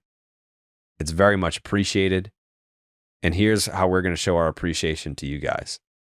You can get 10 free meals at HelloFresh.com/free section 10, applied across 7 boxes. New subscribers only, varies by plan. That is 10 free HelloFresh meals. Just go to HelloFresh.com/free section 10. HelloFresh, America's #1 meal kit. And now you know why. Back to Lou Merloni. What's your relationship with Breslow, Lou? It's good. What do you mean? Like you see, we talk. Like we say, hi, Craig. How are you? How's everything going? But you're not like at a point where you can fill his idea with heads, his head with ideas. No. Can anybody? Yeah, I don't know if anyone's at that level, Besides right? Theo? It seems like no one's talking to him. Yeah. You know, it's funny because I spend it's the off season. I do absolutely nothing, so I get extremely bored. So I sort of You sit walk your there, dog. Yeah, and I'm like, what's Breslow thinking right now? You know, like who does he want? And we were talking about it before we went on the air, and I'm like, okay, here's what I know about Craig Breslow. He likes swing and miss in the zone. You know what I mean? Like he wants throwing strikes, swing and miss. He loves that. So it's just like, okay, so who's he going to sign as a pitcher? I'm like, well, let me go look in Fangraphs and Baseball Savant, but Fangraphs, it was like swinging strike percentage. And it was like, let me go look at who's available and who's the best at it. You know, and like you see like Blake Snell is #1. #2 is Garrett Crochet, which is interesting. You're right. Like, you know what I mean? So you start seeing like what's important to him, because I don't have that relationship to where I'm like, you know, texting him like, hey, what's going on? Who, you know, we're looking at whatever. I would never do that. But you hear him enough to know what's important to him, to try to have a good idea of what he's looking at. And the interesting thing to me was like, when I was looking at these numbers of like swing and miss stuff in the zone, K rate, it's obvious why they obviously, you know, QO'd Pivetta, right? So no lose. If they give him, they like him because he's high in those regards. But Max Fried, like the free agent, was one of the worst, like of all of them. Like as far as swing and miss in the zone, strikeout, K rate, like, and this is the guy that I want. And I'm like sitting there looking at it going, if this is what they like, I don't know if they're interested in this guy, right? Like, which is weird. Because you look at Max Fried, I think he had the highest ground ball percentage of any starter outside of Framber Valdez this past season, right? Yeah. So like you start to talk that and where the Red Sox infield defense is, right? If you're playing to your strengths here, is another guy who keeps the ball on the ground really what you're looking for? Probably not. And I think you match up. The biggest buzz we got to start the offseason was Tanner Scott, a guy who misses more bats than anybody out of the bullpen, something they're lacking and kind of starving for. So like, I don't know. I think the only thing with Fried that makes me sit there and wonder is when they're talking pitchers over 30, where they're like, oh, stuff's going to decline. We're worried some of these guys, as they lose velocity, won't get the same swing and miss. Do they look at Max Fried, who's going to operate 93, 94? I know he got up to 98 in the playoffs, but we're talking on a day-to-day basis, that 93, 94. Do they just think he'll age more gracefully because he doesn't need the velocity? Because he's going to go out there and spin it. That's the Max Fried way, and they know at the end of the day, hey, he's going to keep the ball on the ground. This is someone who, if we give them a 6-year deal for 156, you know, he's going to be able to still be an effective pitcher when, you know, some of these guys, once the K per 9 drops by 1 or 2, they're shells of themselves. But I think that's the exact argument for Snell over him even still, because I think he's also going to age very similarly and won't command a 5, 6, 7 year deal. No QO either. Right. So that's where I think even if you came to all those conclusions, which I don't think are invalid, I think you still end up going Snell. Unless you have the concerns that many people had a year ago. Guy? Yeah. He is, yeah. So because the whole like Red Sox being linked to Corbin Burns and like even seeing actual baseball people predict that he's coming here, I don't feel there's nothing in my soul that tells me Corbin Burns is coming here. I feel like that is a leverage play by whomever out there. I don't. You know why too? Because like Snell and Fried at least have a feel of like a 4 or 5 year deal. Yeah, right. Yeah, like we're not going 7. Burns is for talking 7 or 8. And he wants over. He's probably gonna want over 200 million. Like I don't think they're going there. I think Fried is probably 7-ish, 5, like 6, 7, somewhere in there. Rodon got 6/162. So like I feel like for him, he's gonna be like, why the fuck can I at least get that, if not more? Yeah, right. I don't know where you guys are at, but I feel like this is leaning more towards like Crochet and say if you go 2 starters, like Crochet / Kikuchi. No, check in on Biebs, Lou. You don't want to like if you trade for Garrett Crochet, and then do like a 1 year 12 million piece for Biebs, like sign me the fuck up for that. Hey, Lou, are we forgetting that Kershaw's out there too? Yeah, Kershaw's out there, brother. He's available. But like, listen, like Biebs, I'd be interested in Bieber if I didn't have like Giolito already. It becomes a numbers game. I don't think those guys are redundant. Like Pivetta, I'm okay with having 2 redundant good pitchers. I think that's okay as well. Yeah, like Pivetta and Cutter are redundant. I think, we're talking about like a whole Willier headlining Garrett Crochet package. I think Cutter's the guy that's going to also be in that deal. Like people are talking about like, of the big prospects, like who's going to be in there. I think it's like Willier. I think it's Cutter and then a prospect. I don't know who. I think it's Password, sadly. Yeah, see, if I was like the White Sox, though, I don't know if I'd be interested in Cutter Crawford. Like, I'd be more interested in like Sandlin or Fitz or Priester or like throwing one of those guys in. The like people making the decisions for the White Sox, their last job was like Bennigan's. Like, it's not like they know baseball. Yeah. That's what gets you a job. I don't think Cutter's bad either. Like, I love Cutter. I love Cutter, but like the White Sox should be asking for the moon. And I think if we go Willier, Cutter, and a prospect that isn't one of the Nuttown guys, I still think it gets done. But look what they gave up for Dylan Cease, who like has a much better career than Garrett Crochet. As much as I love Crochet's numbers and swing and miss and everything else, like Dylan Cease, like that's like a perennial all-star. And they got Drew Thorpe, who was like number 85 in the prospect list, was like in the Soto trade from the Yankees, was essentially like a little bit regarded higher than, Richard Fitz, a.k.a. Dick Fitz. Yeah. You know what I mean? Like it wasn't like that much of a difference. And we could literally re-sign Alex Verdugo in free agency and then trade him to the White Sox for Garrett Crochet and just be like, we got this guy for Mookie fucking Betts. I don't know, like if you know who Mookie Gold Betts glove is. Caliber. This guy's got great cleats. He's got World Series experience. Like, come on. Like, he had a hit in the World Series. Yeah, let's get it done. Let's get it done. He actually was the last at bat of the World Series. Like, that's experience that you can't teach anywhere. You got to be around to get there. The Cutter thing, like, why does Cutter come up in these Crochet talks? Was he have like 3 years I just of control? Heard that. Who else is supposed to be? He was part of the McAdam article. It was like, they would have some interest. I think part of it was people were also trying to figure out how Pivetta factored in. So like before anyone, you get the rumors from Passan that he's going to turn it down. Everyone's like, all right, well, then you could flip Cutter to the White Sox in that deal. Pivetta is your 5th starter for a year. Quinn Priester or whoever starts as the number 5 the following year. And it all makes sense for you. They probably view them in a similar light. But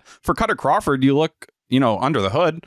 We talked about it a couple episodes ago. It's the 222 batting average against, 14th best in baseball. If you think you can eliminate the homers, maybe you think there's another thing there.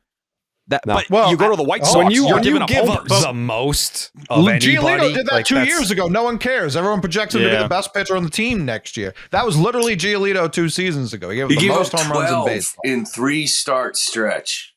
12. That's not good, Lou. I don't know what to tell you. I wouldn't do that. He gave up 45 total. It's not like he gave up 22. But there is part of me that kind of looked at, I remember like calling these games. Like, it was like 2 outs praying for a double in the gap. Like 2 out, like solo homer or like, just hit a double. Like there was a part of me that I was like, this is kind of fluky. Sure. Like 5 home runs, 4 home runs, 3 home runs. Like dudes hang shit all the time and they are laced for singles and doubles in the gap. Like I agree that there are some numbers there. The batting average against, the swing and miss. The 2 best swing and miss starters you had was Nick Pivetta by far, like 28.5%, and Crawford at like 23 or 24. And then after that, it was like 88th percentile like chase rate. Yeah, there was a lot of stuff under the hood, like Tyler said, that was good. And he and Pivetta have the same problem. They give up bombs, and it's like, I don't know. I never played with a guy that you're like, he's awesome. He goes 6 innings, 5 hits, 4 of them are homers. Like I've never seen it. And we've never seen that. I wonder if it's kind of fluky. I don't know, but it's weird. It could be. Well, one thing we also talked about, to Tyler's point, about a year 2 under Andrew Bailey. When we signed Andrew Bailey, we talked about the Giants took a big leap year 2. So maybe there is something with Cutter Crawford, with Tanner Houck, with Brian Bayo that we should be projecting forward. Now, when the Red Sox say they all made 30 starts, we all get a little nervous because it sounds like they're not going to do shit with the pitching rotation. But I do see, to Steve's point, do we just toss Cutter Crawford away? No. If that's going to be the price for Crochet, I'm fine paying it. No, but especially if you're not giving up anyone from the big 4. It's like, oh my God, this is the easiest thing in the world because you have those guys and Priester and Fitz that, you hope you can turn into a back-end starter. I'd say it's probably Priester a little bit more than I would Fitz at this point, but in a year, Luis Perales is going to come back from Tommy John, hopefully towards the end of this year. Like, you have David Sandlin, who throws over 100. If he clicks into what he needs to be, like, Hunter Dobbins. People sleep on Hunter Dobbins, and it's like he's hitting 97, 98. There are a lot of people who think Hunter Dobbins. Dude, don't fucking do this shit, because anytime you do this, then the guy becomes something. You're welcome. Soto. Yeah, you're welcome. Like Steve. All right. The only reason I mentioned Crawford as it pertains to the White Sox is why would the White Sox want Cutter Crawford when they're not going to do anything the next 4 years, right? Like, what would be the 4 years of a starting pitcher? And that's where they still need innings. If you're going to try to get value, wouldn't they lean prospects, though? If you're going to try to get more value, like Willier makes sense. You get a ton of control. This is what I said at the trade deadline, too. During the deadline, teams are hungry for prospects because they're admitting they get a free pass. They know their season's over. Off-season, you do see, especially the last 3 off-seasons, you see major league ready talent getting moved. So that's where I do think they would want a Willier and a pitcher just to replace the pitcher they're getting rid of. And then you could then flip them at the deadline, too. Because they come out and talk about how they want hitters, which is like a dumb organization, right? Like I mean, right? Because like one of the biggest faults in dealing Mookie Betts was the fact you didn't get a pitcher in return. Sure. Can you imagine like dealing a player like this and not getting we got Doogie. But at least like the Padres got like Michael King and they got other pitchers. You know what I mean? But like the best pitcher that we could have gotten at the time was Dustin May, and he hasn't done a goddamn thing. Or Gratterall. True. Yeah, Gratterall was in the trade, and we said no thanks. Yeah. I mean, but like Brusdar Gratterall's greatest claim to fame is that he throws 103. Like he's okay. Like he's not. They believe he's not unbelievable. Our bullpen's been terrible. We could have used that. That's fine, but like he's not their closer. Hasn't been their the Brusdar Gratterall thing. Don't even get me started on that. But to so Steve's fucking point, overrated. like the Cutter Crawford love for Chicago might just be that, right? Watch this guy throw the ball well for 3 months and be like he's got 2 years of control, and at the deadline you deal his ass. It's like an asset. There could be some value there for him. I just, I kind of like the Cutter Crawford idea, and we're talking about them adding like 2 starters. Like I wonder if people like around the league are sitting and saying, how the hell do I keep my guys healthy? Like, do I start Cutter Crawford in the bullpen to be a 2-3 inning guy, and then all of a sudden in June break him out into the rotation and try to extend him, and then maybe ship like Tanner Houck back to the bullpen and do a 3 inning guy? Like, I'm starting to wonder if teams are starting to look at the science, try to figure this thing out, to get guys healthy, to try to figure that not a 6-man rotation that sucks, and you burn your bullpen. But I'm just saying, like, almost split a season with the guy because we know once we get to the playoffs, everybody's a 3-inning pitcher, including starters. So it's like chaos. So how do I keep guys healthy through the year? And you wonder if they start thinking that way. I just hope that nobody who works for the Chicago White Sox listens to the 10, because they're just going to be like, guys, you gotta listen to this. We're getting cooked right now for what we were just about to do. Like we were ready to sign this shit over. Well, let me ask you this: how many times do you watch Romy Gonzalez playing? You got to be shitting me, White Sox. He ain't good enough to make that freaking shit squad. Crazy. Yeah. You got to be kidding me. That guy's a pretty good player. Why would you release him? Listen, the White Sox, I don't know how anyone else feels about here. I believe in Luis Roberts still. I'm not saying he should be a priority, but if we're already on the phone with them and he hits righty, I'll have people know. Mm-hmm. I'm not willing to not make this a larger trade if they're trying to just get rid of Robert. Coley, I'd argue that who like even all the cares about juniors. the stats? If he hits righty, just fucking bring him We over just here. need righty, Yeah. Steve. That's what I've heard. That's it. I like It all is the more juniors. strikeouts. I like the Vlad Juniors. Oh, that's what we I like do, the though. Tatis That's Juniors. right, Lou. I like That's the Walker fucking right. Juniors. Any junior I can get, I'm in. Yeah. Real quick for Lou. So I watch all the Walk the Dogs. I'm probably the biggest fan of the Walk the Dogs on the planet. And you brought this up So is my earlier. dog. Yeah, your dog probably loves it too. So it's me and your dog that love when you walk your dog. Dog loves it. Oh yeah, big time. Look it up. I bet like, the I don't dog know. probably likes him. more I than wonder you what do. your dog's thinking, by the way. This guy is animated every time we go for a walk. He is This losing guy his mind. loves walking me. I love this guy. And so we're stepping and we're walking and he poops and like, that's probably what the dog thinks. Yeah. But I just want to know, where did the pig phrase come from? Because before I watched the video, it's when it said crochet equals pig, I was ready for you to be like, this guy's a fat ass. Like, he's not going to work here. Like, he's out of shape. I don't think it's going to play in Boston. What is that phrase? I've never heard that as a compliment. I don't know where it came from, but it was like, I don't know, pig's filthy. Facts. It can just that start and makes end sense. there. Yeah, that's a good point. Facts. I know somebody came back and I said, they're like, actually, a pig is a very clean animal and it's not dirty until it gets. I'm like, fuck you. A pig is filthy. And that's what Garrett Crochet is, and even like a guy in the lineup, like Vlad's a pig. I don't know. Like, it's a compliment. I don't think you should try it to your wives or girlfriends.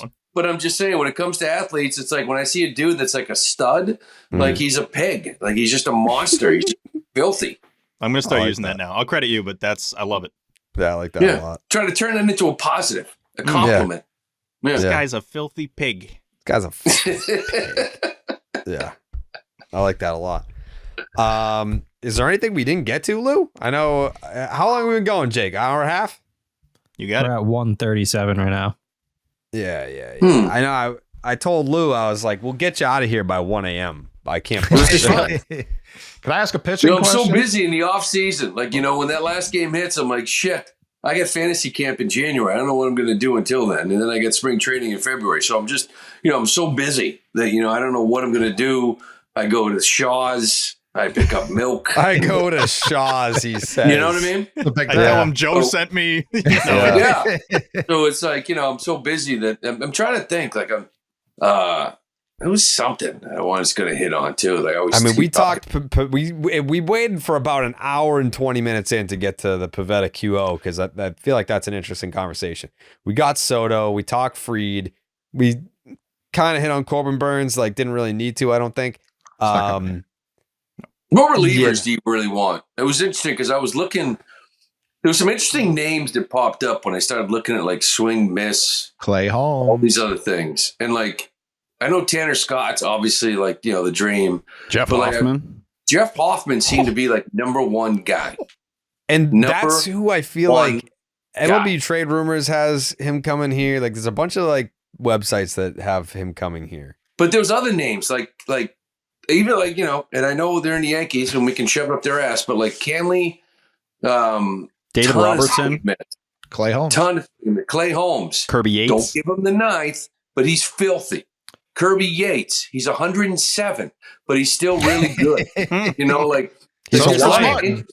interesting names like Chris Martin, another adult. Like you need adults, right? Like I know Hendricks is coming back. You love Slayton, that's awesome, but you need like two adults out there, to go with Hendricks to have like a three-headed monster. And if Martin's one of them, cool. But still, it's like Hoffman, Scott, like these names, like even Clay Holmes. And I know they weren't crazy about him in the ninth, but he ain't pitching the ninth here.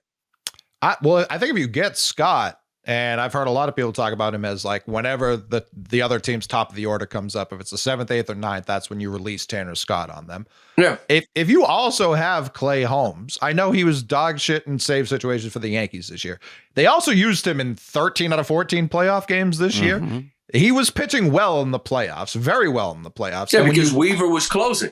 Right. But if you also just look at his picks, Mitch, it's exactly what Andrew Bailey wants. So that's where it's like he feels like a match made in heaven for what I think you just remove either the sinker or the slider to get one of them out. I think they break too similarly. They look too similar out of the hand. Get rid of one of them and probably not the sinker. That is his number one pitch. So get rid of the slider, and I think he's done. I think you can give him the 8th, the 9th, depending on when Tanner Scott pitches. I think you just get both of them and you're fine. You're done.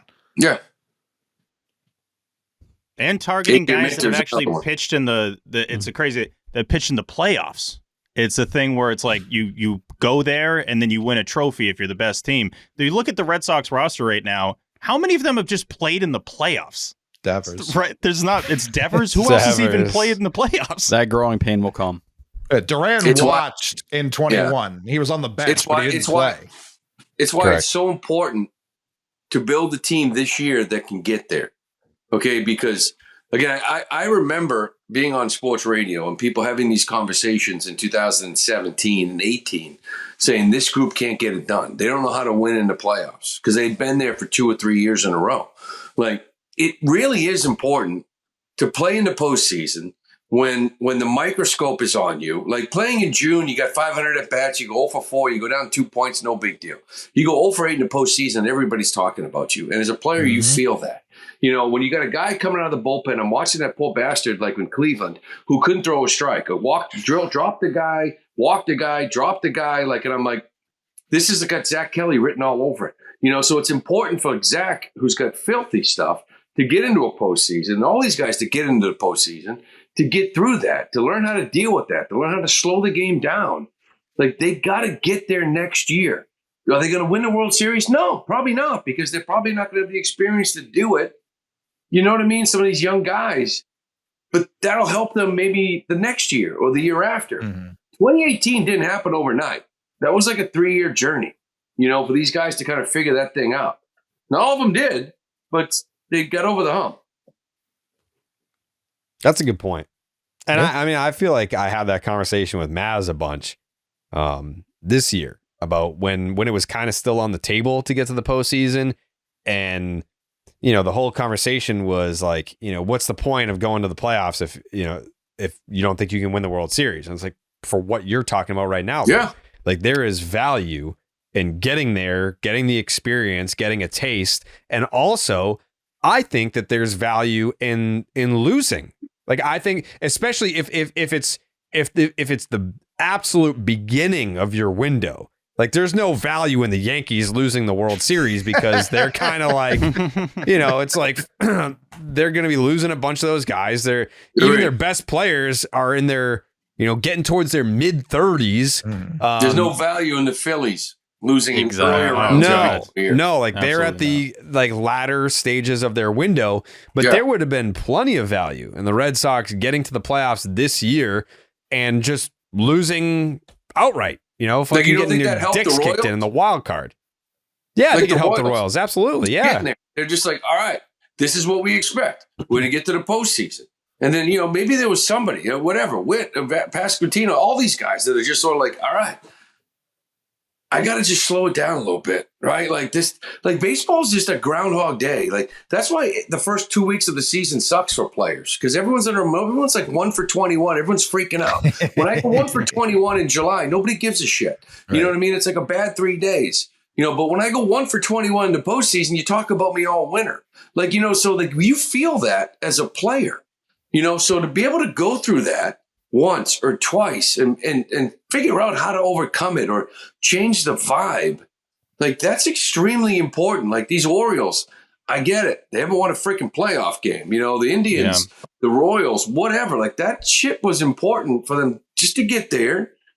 And then, it doesn't always work out, but I'm just saying it is important for these guys to experience it and hopefully learn and how to be better at it the next time they're faced in that situation. But to your point of, what the Red Sox did leading up to 2018, you got to just get to the pocket. You got to get to that stretch of years where you're a playoff team and a playoff caliber team. They're not there yet. Just at least get to the entrance, because with the current format, your year can be over in 2 days. So it's like, yes, you can learn something by going to the postseason, but it's so fast that it's like, you look at the Orioles are a great example. They played 4 days of postseason baseball the last 2 years, and they're one of the best teams in the American League over that span. So you just got to be at least good enough to be in the discussion and start that journey, which I'm praying is this season coming up here, because it's been long enough a wait. That's why you look at this past year where you didn't spend up all the way into the tax, and it felt like you could have given just a little bit more, and maybe this team is in a different spot where you get those growing pains out of the way this year,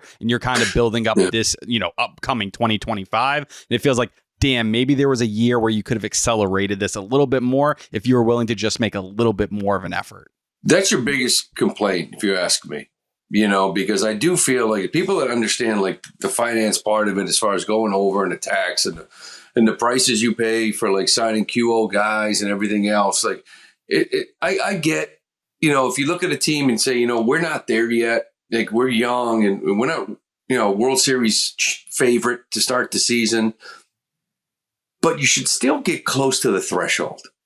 Right? Like you don't have to go over, but if you're 20 million under, if you had a $15 million hitter or reliever or pitcher, you might have got to the playoffs. You know what I mean? That to me is like still like the biggest. I don't mind a rebuild. The rebuild is realistic. Nobody wants to say it. It is. And that's what they've been doing. But it's like they could have gotten closer to it. They could have added that $12 million reliever that was $6 million at the deadline and maybe get him over the hump. Instead, they grabbed the guy for $1.5 million. They got what they paid for, right? Like, so that's probably your biggest complaint. But the reality is, people are like, oh, why do you like the Dodgers? Well, yeah, because the Dodgers are all in. The Phillies are all in. The Yankees are all in. Like, they're all in. Like they spent this kind of money. Like they have to go all in. You're not there right now. Maybe in 2 or 3, you were in 18. After signing Price and trading for Kimbrel and signing, trading for Sale, you were all in. So you had to in 18. Maybe you'll get there for the year or two. And that's where like the payroll number for this year, I think, does get kind of put in a weird light, because you're at 225, 237 was the first luxury tax threshold. That's that's after the Rafaela and Bale extensions. So if you're really getting down to it, it's like 215. So it's like closer to 22 million. The numbers are played with a little bit there as you do those extensions, instead of really looking at what the actual talent on the roster was. Plus you ate Chris Sale's money as well on top of all that. Literally ate it. Yeah, they ate it. Ate it.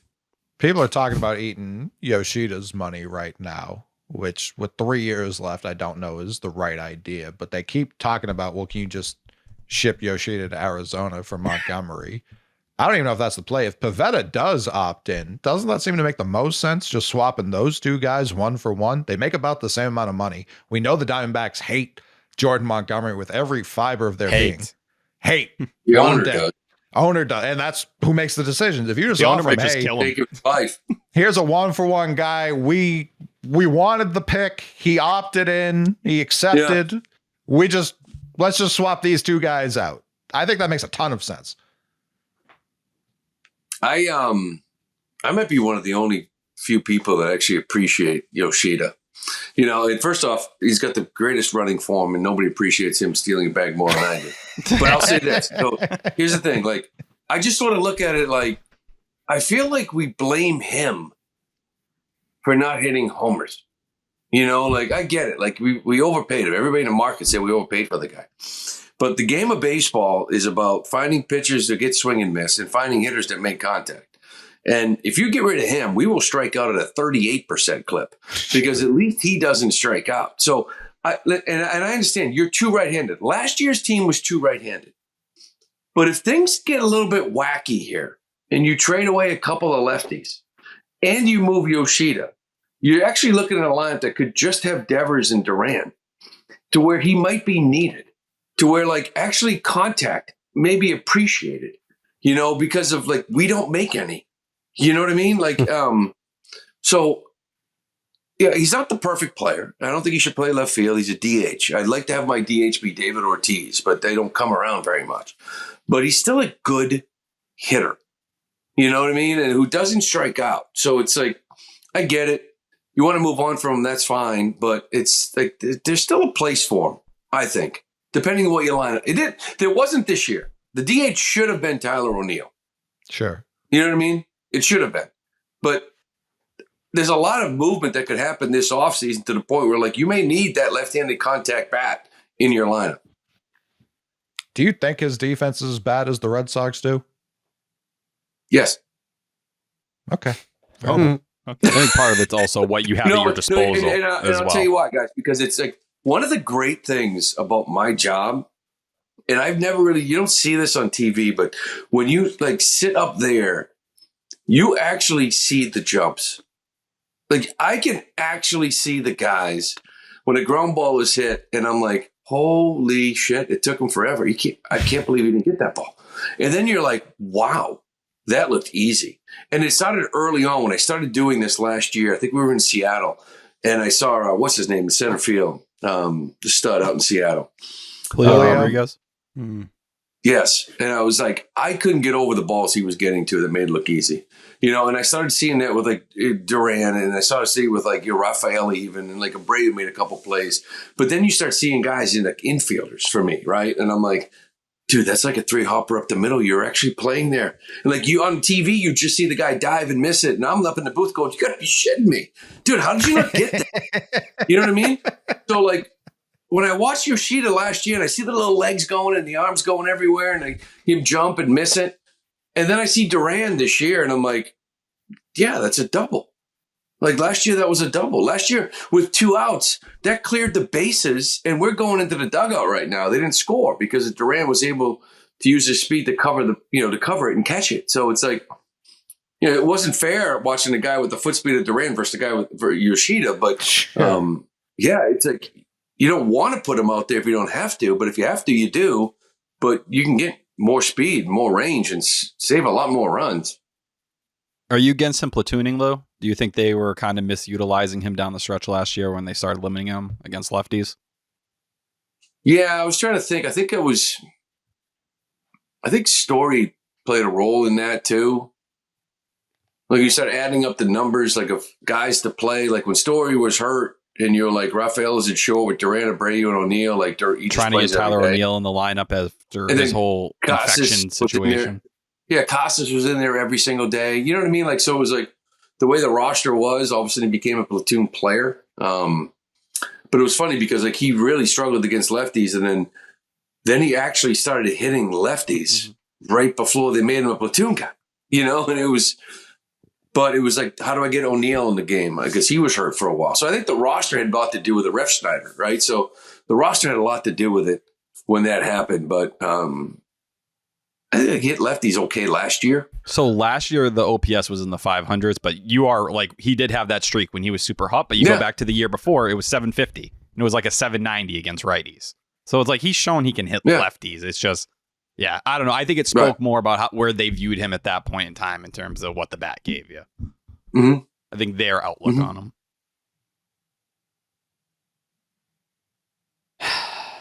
Well, I hear you, Jared. I mean, it's like where I'm at right now mentally is I don't feel like I'm living a continuation of the last 3-4 years. I feel like it's a different. There's a separator. It's like when you're at Shaw's, for example, and you can put that little divider in between all your items. I feel like it's a new set of items on the conveyor belt here, where this is. I don't even know what chapter you want to call it, but it's a new chapter.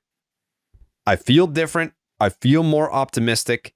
There's reason, I think, why we feel a little bit more optimistic, but there's still that anxiety because of the unknown. There's still that anxiety where it's like, okay, like there are tangible things that are different this year compared to last year.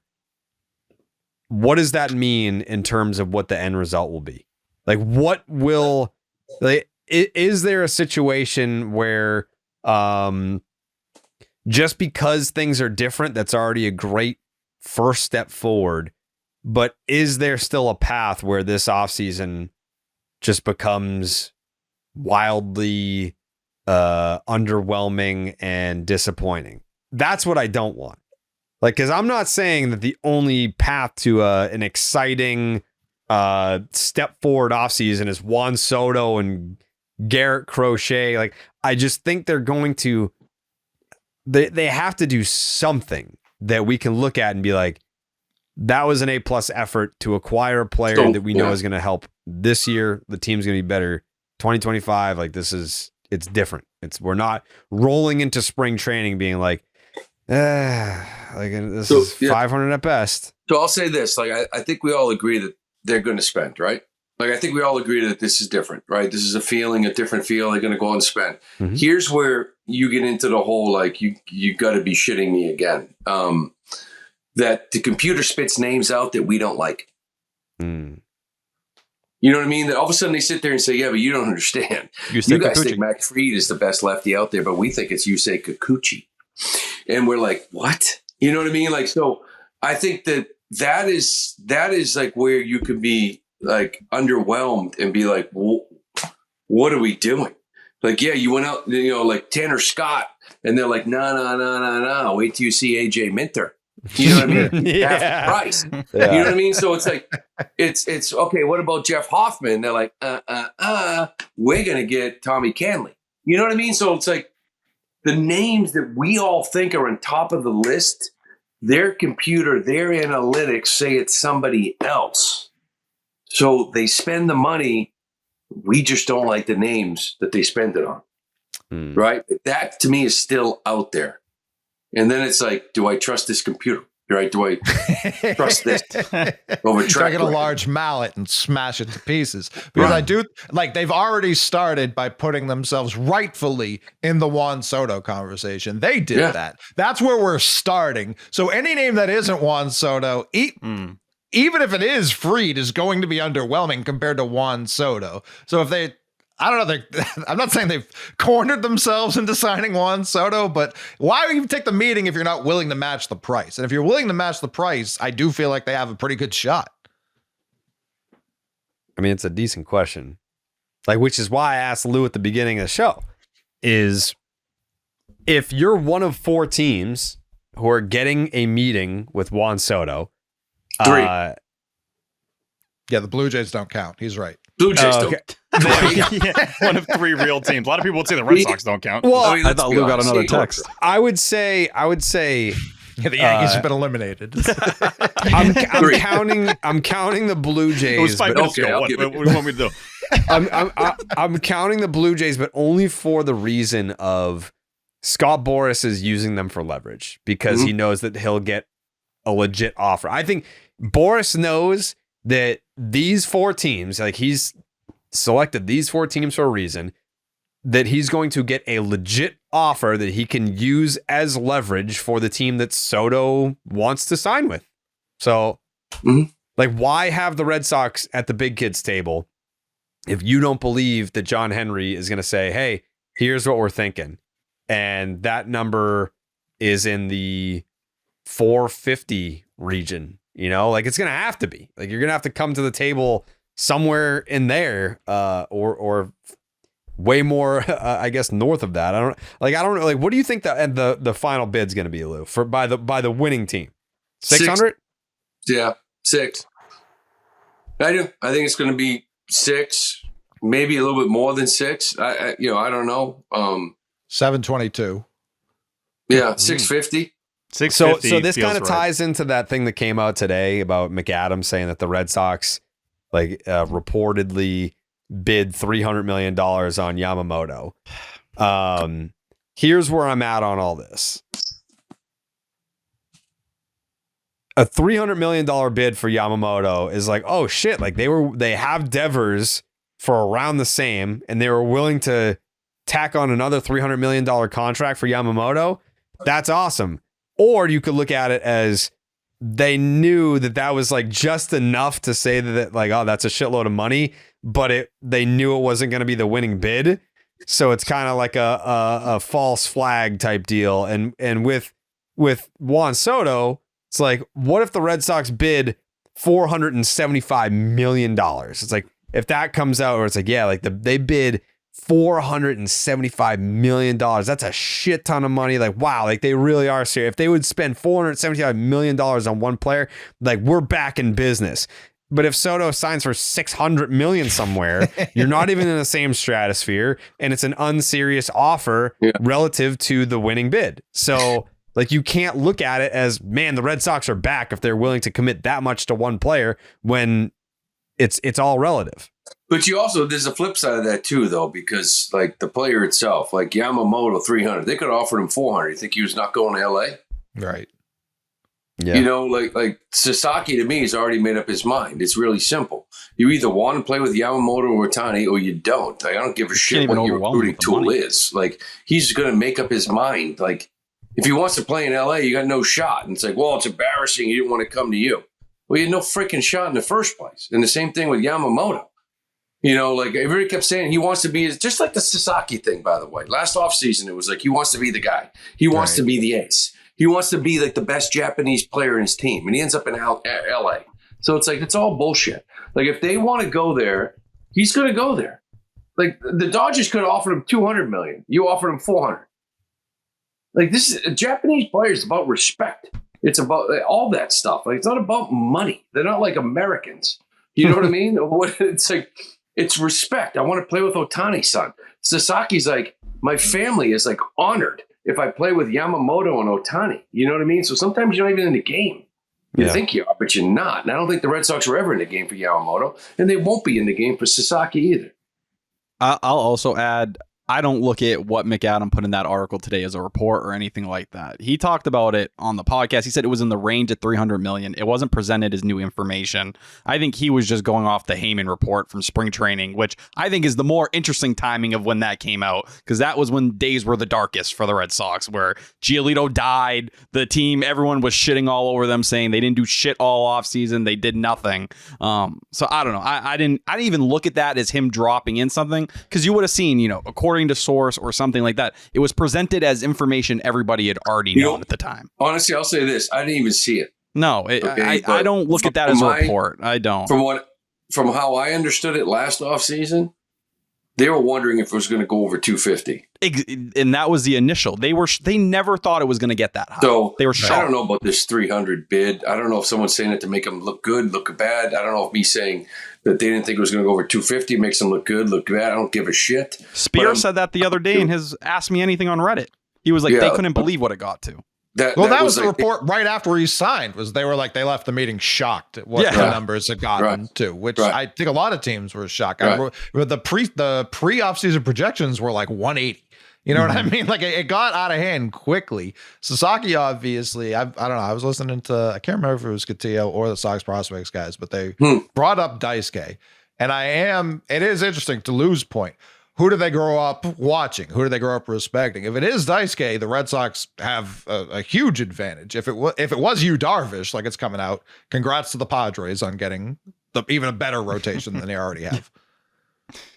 Lou, when you mentioned that we all think that they're going to spend, I think there's a big difference between we think they're going to spend and we think they have intent to spend. I think the Red Sox intend to spend, but my biggest concern is that, and Cole, you mentioning, having the Soto report out there does set you up kind of for failure if you don't get Juan Soto. You've also now set yourself up for failure if you don't get any of the big dogs. So my concern is that they're going to be, it's like you're going to the mall and it's like, I got to leave with something. Like if the item I came here for isn't here, well, I'm going to have to buy something because I'm not just going to go home with nothing. That's kind of where I'm at, where I'm a little bit worried. There's a scenario of this offseason where they don't get the guys they want, but then they're like, well, here comes Trevor Story. So here comes so-and-so. It's like that could happen too. Well, it's sort of like the interest kings, you know what I mean? Like you guys talked about before, but then again, if they're not, even if they're not even included in the interest, then it's like, well, that's even worse. Yeah. You know what I mean? You do have to be interested at the base. So I don't think that's happening. Like I just don't. Like I think they're now, I don't know, free agent starting pitchers, they may be out of because maybe it's a Crochet deal. Shit. He texted me on the side and he said my iPad's at 1%. Oh no. And he's like, it's not holding a charge. The funny thing, he was very much about to have like his last line there. He was doing the shrug and was going to just deliver it. Yeah. We're just never going to get that. He might be dead. Yeah. That's Lou Maloney. I do agree with what he was getting at, though, Steve. I do think they view Crochet as a huge get, which I don't necessarily disagree with. I would agree with that too. And I do think if you're trading for Crochet, you're extending him this, like kind of like porch lights. Like the second you trade for him, you're extending him. So I think even if they don't get one of these guys, that's how they're going to view we left with something. We got Crochet. And to Lou's point, and I know, Jared, I'm in on Shane Bieber too. I'm not out on Shane Bieber. I don't want it in the papers that I'm out on Shane Bieber. However, if you are going to get Crochet, which I actually think we like, as zero confident as I am in Soto, I have already written Crochet into our rotation. Like, we've got him. Congrats to Garrett Crochet on your new contract with the Boston Red Sox. I think you do need a Kikuchi in that instance, because as good as Crochet projects to be, he is a ceiling riser and a floor lowerer, especially if you get rid of Crawford. Like, Crawford's floor is higher than Crochet's floor. Crochet's floor is useless.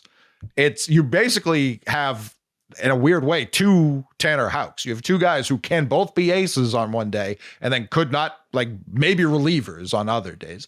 So that's where I do think if you're going to get Crochet, which I think is already done, then you also need to get a Kikuchi or someone like that who's a little bit more stable.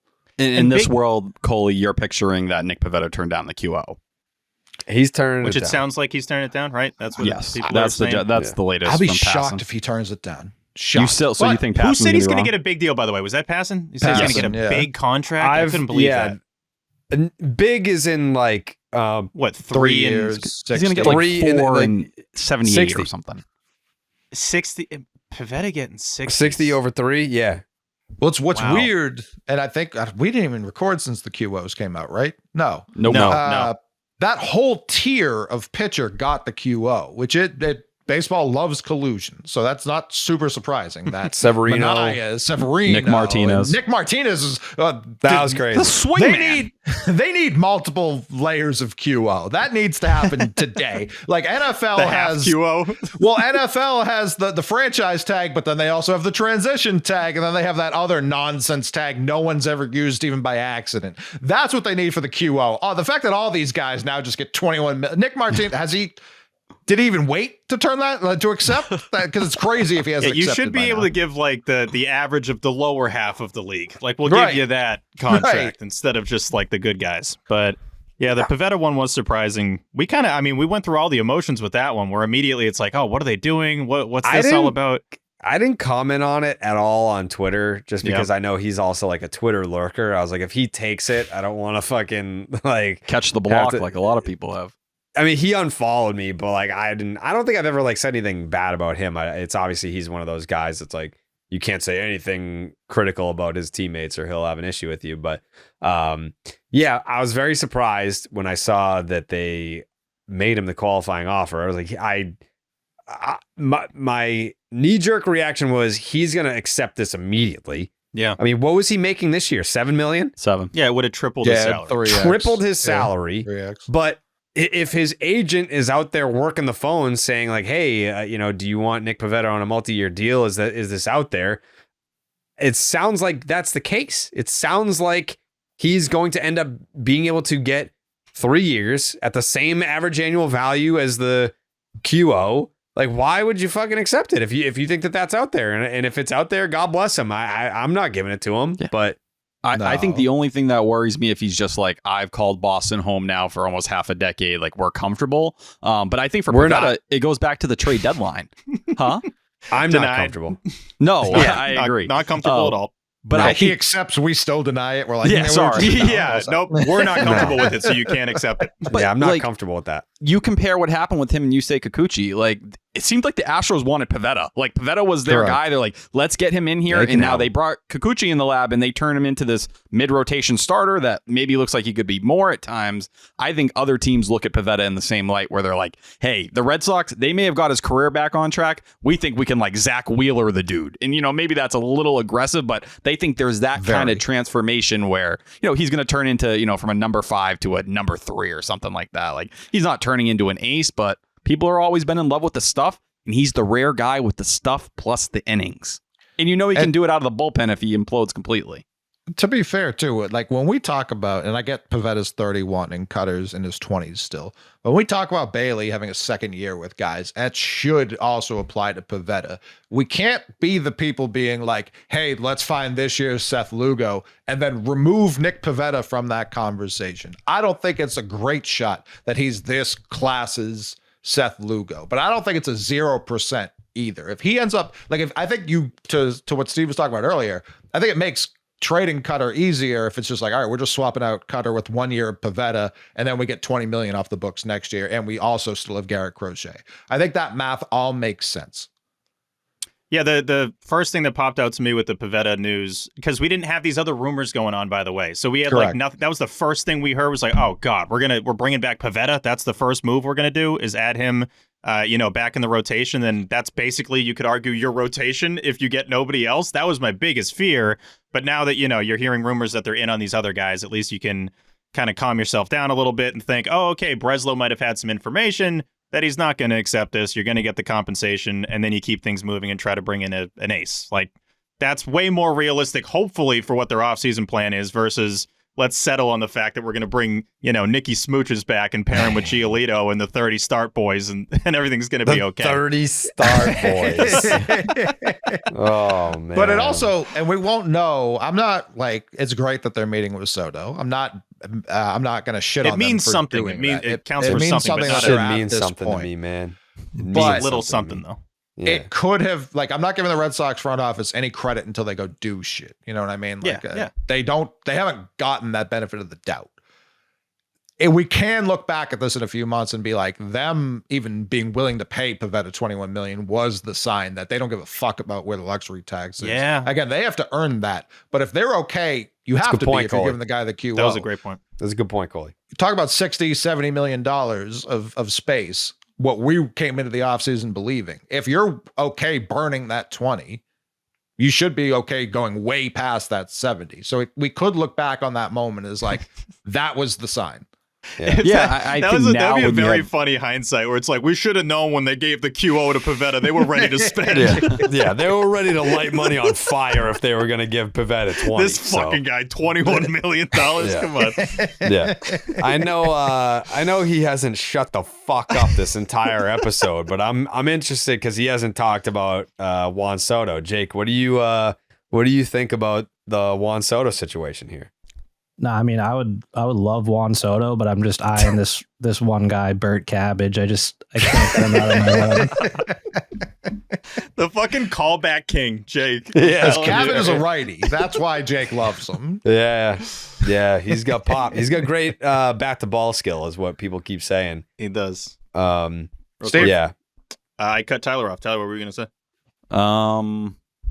You had a point. You were about to cook. You were about I know. to go He on a was little- about to talk about game time, right? Oh, Yes. right. Yeah.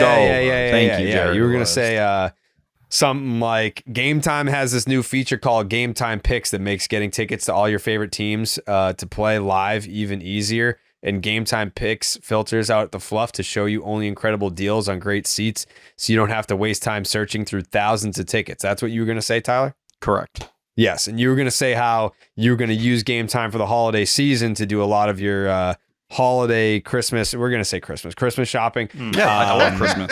Yeah, we're playing You're the gonna Christmas say- party. Yeah, Christmas party for all religions, though. All religions. Yeah, all religions Kwanzaa. and atheists as well. What'd you say? With the exhibit. Kwanzaa. It's a Christmas party for all religions. So, Coley. Kwanzaa's in there for sure. Thank I was you. thinking for an episode, since you brought up Christmas, if we all went to Jared's house and we did, between the five of us, a Secret Santa episode. Oh, Oh, I would love that. consider it done. Yeah. Okay. Boom. Done. Tyler.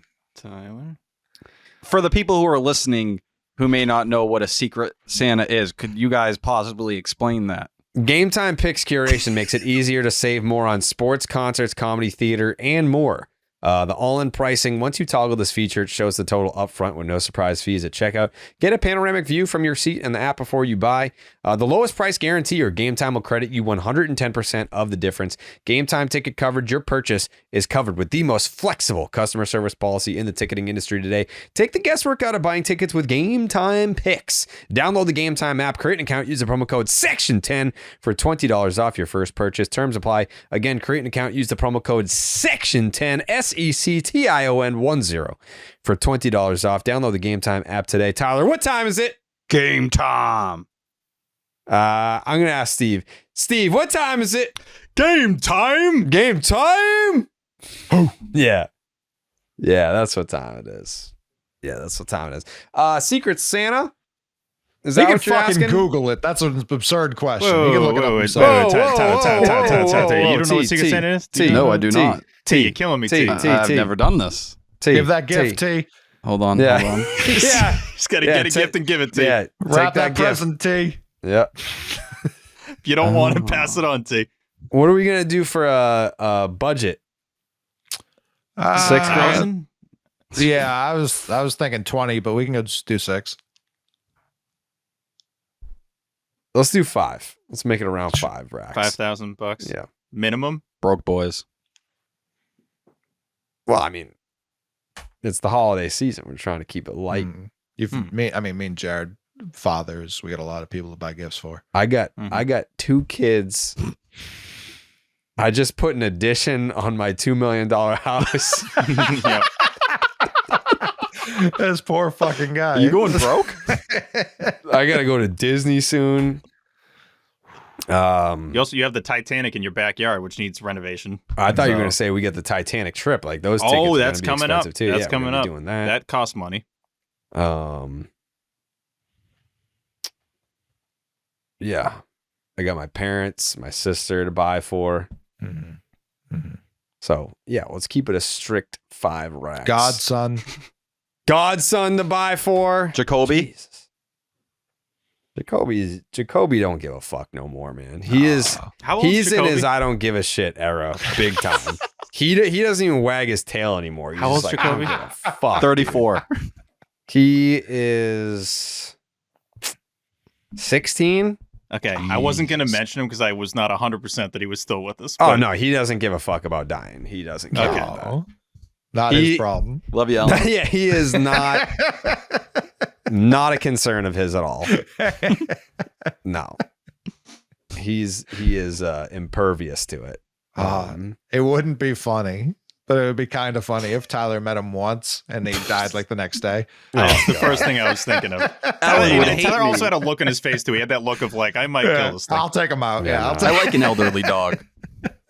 He's I like just how you like said that. he is. He's the OG of dogs. He don't give a fuck at all. It's funny in the photos too. You can just tell he's like, we're doing photos. Like, come on. Do I have to be in this, guys? Come on. Yeah, yeah, yeah. Just You'll post them furious. randomly on your story, and he's just looking like, bro, I thought we were He's just just hanging like, out, man. come Like, on. you got to put me on the Yeah. story. Like, He's like, I thought we were just bonding over here. We're just Yeah. chilling. Now you're gonna Just break out using the me for a cameras. pic. Yeah, like, oh yeah, you're gonna get so many likes on Yeah, this, you fucking- fucking asshole. fucking dick. It's the only dog I've seen that look just genuinely angry. Like, Oh, It's Never not looked that he at it. looks angry. Just he just fed looks up. so Yeah. he looks so inconvenienced. yeah. Yeah. He's sick of this shit. He's like, the people are coming over again. it's like Clint Eastwood in Gran Torino. He's got that face Yeah. at all times. It's just Yeah. Mm. Yeah. Yeah. Great guy though. oh man, Mhm. Yeah. you should have seen him when he was 8. That guy was all over town. Oh yeah. Yeah, he had some pep in his step in his day. What kind of dog? A puggle. He's plotting. Yeah. He's a He's just puggle. looking at his rack of weapons. Like, what do I need? Which one do I need? The mace? I'll get the mace. Why are you sending us pictures of Jacoby? I wanted to get a good look at him while we were discussing him. I like But the visual. we of it. all Then know sent what he it looks Yeah, like. we know. Why- We're aware. Why did you send a picture of my dog to our group? Our text? dog. Our dog. No. He's playing poker. He's playing guts. This fucking guy. I The bet poker pick's hilarious. the Yeah, thing it's I pretty like big. most, Jared, about Jacoby is Yeah. that he's got the Underdog app. Mhm. And He does have the Underdog app, which is he loves it. Yeah, he been had using the Underdog app, which And I showed him how to use. he's a big promo code guy too. Yeah, it's promo code Jared, Jared. You know, over 1 million fans across 33 states got in the game last year by making picks on Underdog. Went up to 1,000 times your money just by choosing higher or lower on your favorite player stats like touchdowns, passing yards, and more. Who are the Patriots playing this week? The Rams. They're playing the Rams. The Rams. The Los Angeles Rams. Uncut Rams. Yes. Yeah, that's going to be a good game, right, Jake? Yeah, they're going to be playing football for sure. Yeah, no doubt. Making picks on the Underdog app is as straightforward as, and signing up is even easier. Super easy to sign up. If I can do it, you can do it. Trust me. I know that I live online, but I'm not like the most technologically savvy person that's out there. No. Just head on over to Underdog's simple to use mobile app or underdogfantasy.com to sign up with the promo code Jared. That's Jared, and Underdog will give you a free pick to use on your first cash pick'em entry, plus up to $1,000 in bonus cash when you deposit. That's Underdog Fantasy promo code Jared to claim your new customer special of a free pick and your deposit offer. What was that face, Tyler? What were you just doing? We doing, adjusting Tyler? my headphones. What's up, T? Okay, T just made a weird face. T, what's up? What's up, T? Am I weird looking? Attaboy, T. T. I miss Mike. We got to talk about Tyler winning the Red Sox Twitter tournament thing. You can play the claps. Bobby Dahlbeck. Bobby Dahlbeck. No. Shout out to the militia. They showed up. They did their damn job. There is one thing that did bother me about the win. There Jared? should be two things, but go ahead. Jared? Do you feel like a fucking loser that you tried and Coley didn't, and Yeah. you still barely won? That's what I think. Yeah. If Coley even commented, I don't even think a quote tweet. I think him just responding and the a reply replies could have done it. probably would have sent it the other way. I couldn't tell though if it was truly Coley just pitying me or more just simply not giving a fuck and realizing what was going on. No, I wanted to see, truthfully, I wanted to see if your followers liked me more than you. And it was fucking close. It was about a coin flip. Yeah. No, I don't know that I would have won if I tried. I genuinely don't know that. You would have. The nation was behind T-Dog. The militia. People wanted to. It was 55% to 45%. One quote tweet from Coley, and that's like a 70 to 30. Sure, but the Section 10 account quote tweeted it. Like, it's not like it was only the militia. It was largely the militia, but it wasn't just them. Yeah. Two, part of the reason I didn't try, Jared's not in it. It like he took himself out of it. Jared is we're all on his fucking show, as I've said before this year. Well, like You're the coaching tree. Listen. I'm out of it. So that was a me decision. I didn't get suspended from the tournament. no. I withdrew from the tournament because it would have just been boring if I won every year. That's not fun. And I want to see who would win. And in Tyler, because Coley, Coley was in the finals last year. Who was in the finals the first year? I don't even remember. It must have been stats. It wasn't. Yeah, me. I think so. Stats You the went first stats? year. It was me and you last year, and I even voted for you. But this year, like I do like that it's not like Hazel May took out Steve. You know what I mean? Like we only take out I would've each loved that, other. though. So the fact that it's literally just like the Section 10 tournament. Like Yeah, that's very true. I beat TC. I still can't, like, that's preposterous. That should, you beat Lou. didn't you, Yeah, Tyler? me beating Lou is ridiculous. Yeah, Like so I legit, stupid. That's I look at wrong. Lou as a goat. I'm like, what the That's fuck wrong. am I doing here? Wrong results. So that's where it's just like, yeah, Steve gets put out by Jake. Was that what happened there? Yeah, hell of a You know what I round mean? by Like Jake. that's Who did you have in your first round matchup, Jake? I had Alex Spear, I think. See? Yeah, Well, let's exactly. That's a start. good And way this to is all picture it. props to Jake. Jake beat Alex Spear. That's Like, right. That's Very a hell of funny. a fucking upset. That's impressive. Yeah, the Very Section 10 funny effect stuff. is real. Yeah. Even Jared being out of it, it's just like it's still us. Like that makes me feel tremendous. It's still like we haven't done a calendar year of the show being back. You know what I mean? Like that. Yeah. I know we do 2 a week for the most part, and obviously not in October because Jared does 7 shows a week for no reason. But like I understand. The World but you Series go is on there. Jay Hay laughs at you when you even suggest Sasaki to the Red Sox. I don't like it, and I like Jay Hay. I don't like that. Yeah, I like Jay Hay too. I mean, he's right. Like, he's going to the Dodgers. Like, there's no reason. Passan didn't even include the Red Sox on his list of teams. He's just Yeah, not why going would to the you? Red Sox. It hurt my he's not going feelings. there.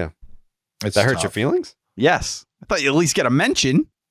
When there's no financial advantage, why would he come here? Well, You're hoping Dice K can Dice pitch K, and yeah. Andrew Bailey has the The greatest X factor. That'd be great. plan of all time. If I was thinking about this, if Daisuke does land Sasaki, I already view the Daisuke era very fondly. I know that's a minority position. Build the If statue. he lands Sasaki, greatest contract in Red Sox history, I think gets put on the table for. well, you for got to go Daisuke. out and get Hideki Okajima over here. Sure. Koji can come. He seems always down to do some shit. Koji would love to be part of that recruiting process. I'm in. I think we could get Koji on the pod. Oh, of Would love course. that. Please. I'm like pretty good friends with his son. Let's do it. Can we get his son on the pod as well? Yeah. He would love it. Yeah, have them both. Last time we had 2 people on the pod, I think it was the first guest appearance ever by a player, and Robbie Ross Jr. and his wife, Brittany. Brittany. Mm-hmm. How old's his son? Kaz, right? Kaz? Yep. Yeah, he's in college now. That's Okay. so terrifying. Oh, jeez. I hate hearing that. Yeah. So let's do some recruiting. I mean, it's not going to take much. I would just ask him. If I just remember no, he's those- talking about recruit Sasaki. If Oh, I Sasaki. thought he was going to I'm build talking the whole about Kaz. plan out to get him on the I'm show. talking Like, about Kaz, yeah. Like, it's Like, literally how happening. do we get Koji on the pod? Well, I'll tell you right now. if he also wants to be the guy, you're kind of selling both Soto and Sasaki the same thing. You should do their presentation together. Yeah, Kyrie and Gordon Hayward style. Let them walk into the room at the same time and just look at each other, and then boom, we start. Okay, boom. David Ortiz, Manny Ramirez, Pedro Martinez on one side. Koji Uhara, Dice K, Hideki Okajima, Dice Why'd Junichi you say it like Tozawa. that? Why'd you Dice say it K. like that? Huh? Junichi Dice Tozawa. Let Tozawa make an appearance, please. Junichi Tozawa. Tozawa. Dice Tozawa. K. Hey. It would be, that David Ortiz Italian? like, who the fuck are those guys? Yeah. I mean, But congrats listen. to Tyler. Yeah, congrats to Thank Tyler. you. Tyler. Good job, dude. It's credit Good to the job. militia. It's not credit to me. They No, fucking no, telled no, and no, fought. no. Nope. Time out. It's credit to me for not getting involved. Like, it's credit to me Yeah, And because not quote I tweeting. chose to not step in It's and to the interfere. militia. They are fucking when warriors and they fight harder I than don't anyone. care if the Milliken militia doesn't start with like them. me. You don't want Like, war. if I sent one tweet and was like, "Hey everyone, Coley wins," but like Can the I militia is enjoy not anything? stronger than I don't even have a name for the people that follow me. They're just good Americans and not even Americans. Like there's people from all over the world. The Dominican, all over Yeah. the diaspora. From Yeah. Yeah. Dominican Jared's my new favorite character. Oh, Right yeah, up there with yeah, Italian hilarious. Jeff Passan. Yeah. So really the person you should be thanking is me for having the self-control to not get involved. Say thank you. I will thank you because I wouldn't have the platform I do today without you. It's a double whammy. No, like yes, you have the Section 10 platform and you also have to thank me for not getting involved, Steve. Double I just thank got to you. say something real quick. And Tyler, Go this ahead. is I'm tipping my cap to you because Okay. you did a selfie video to accept winning the tournament, which is Took like a putting week our and a half. feedback to good use. And that's exactly what I was hoping you would do. You put the 99 in there. Good job, Tyler. Cole. Coming off of that feedback, Tyler has been giving a lot of opinions lately. They fucking stink. I want him to go back. Awful. I want the selfie videos. Not enough opinion. There's not enough videos. I agree. You videos have been good. The just opinion tweets, I agree. He was right. That was bad.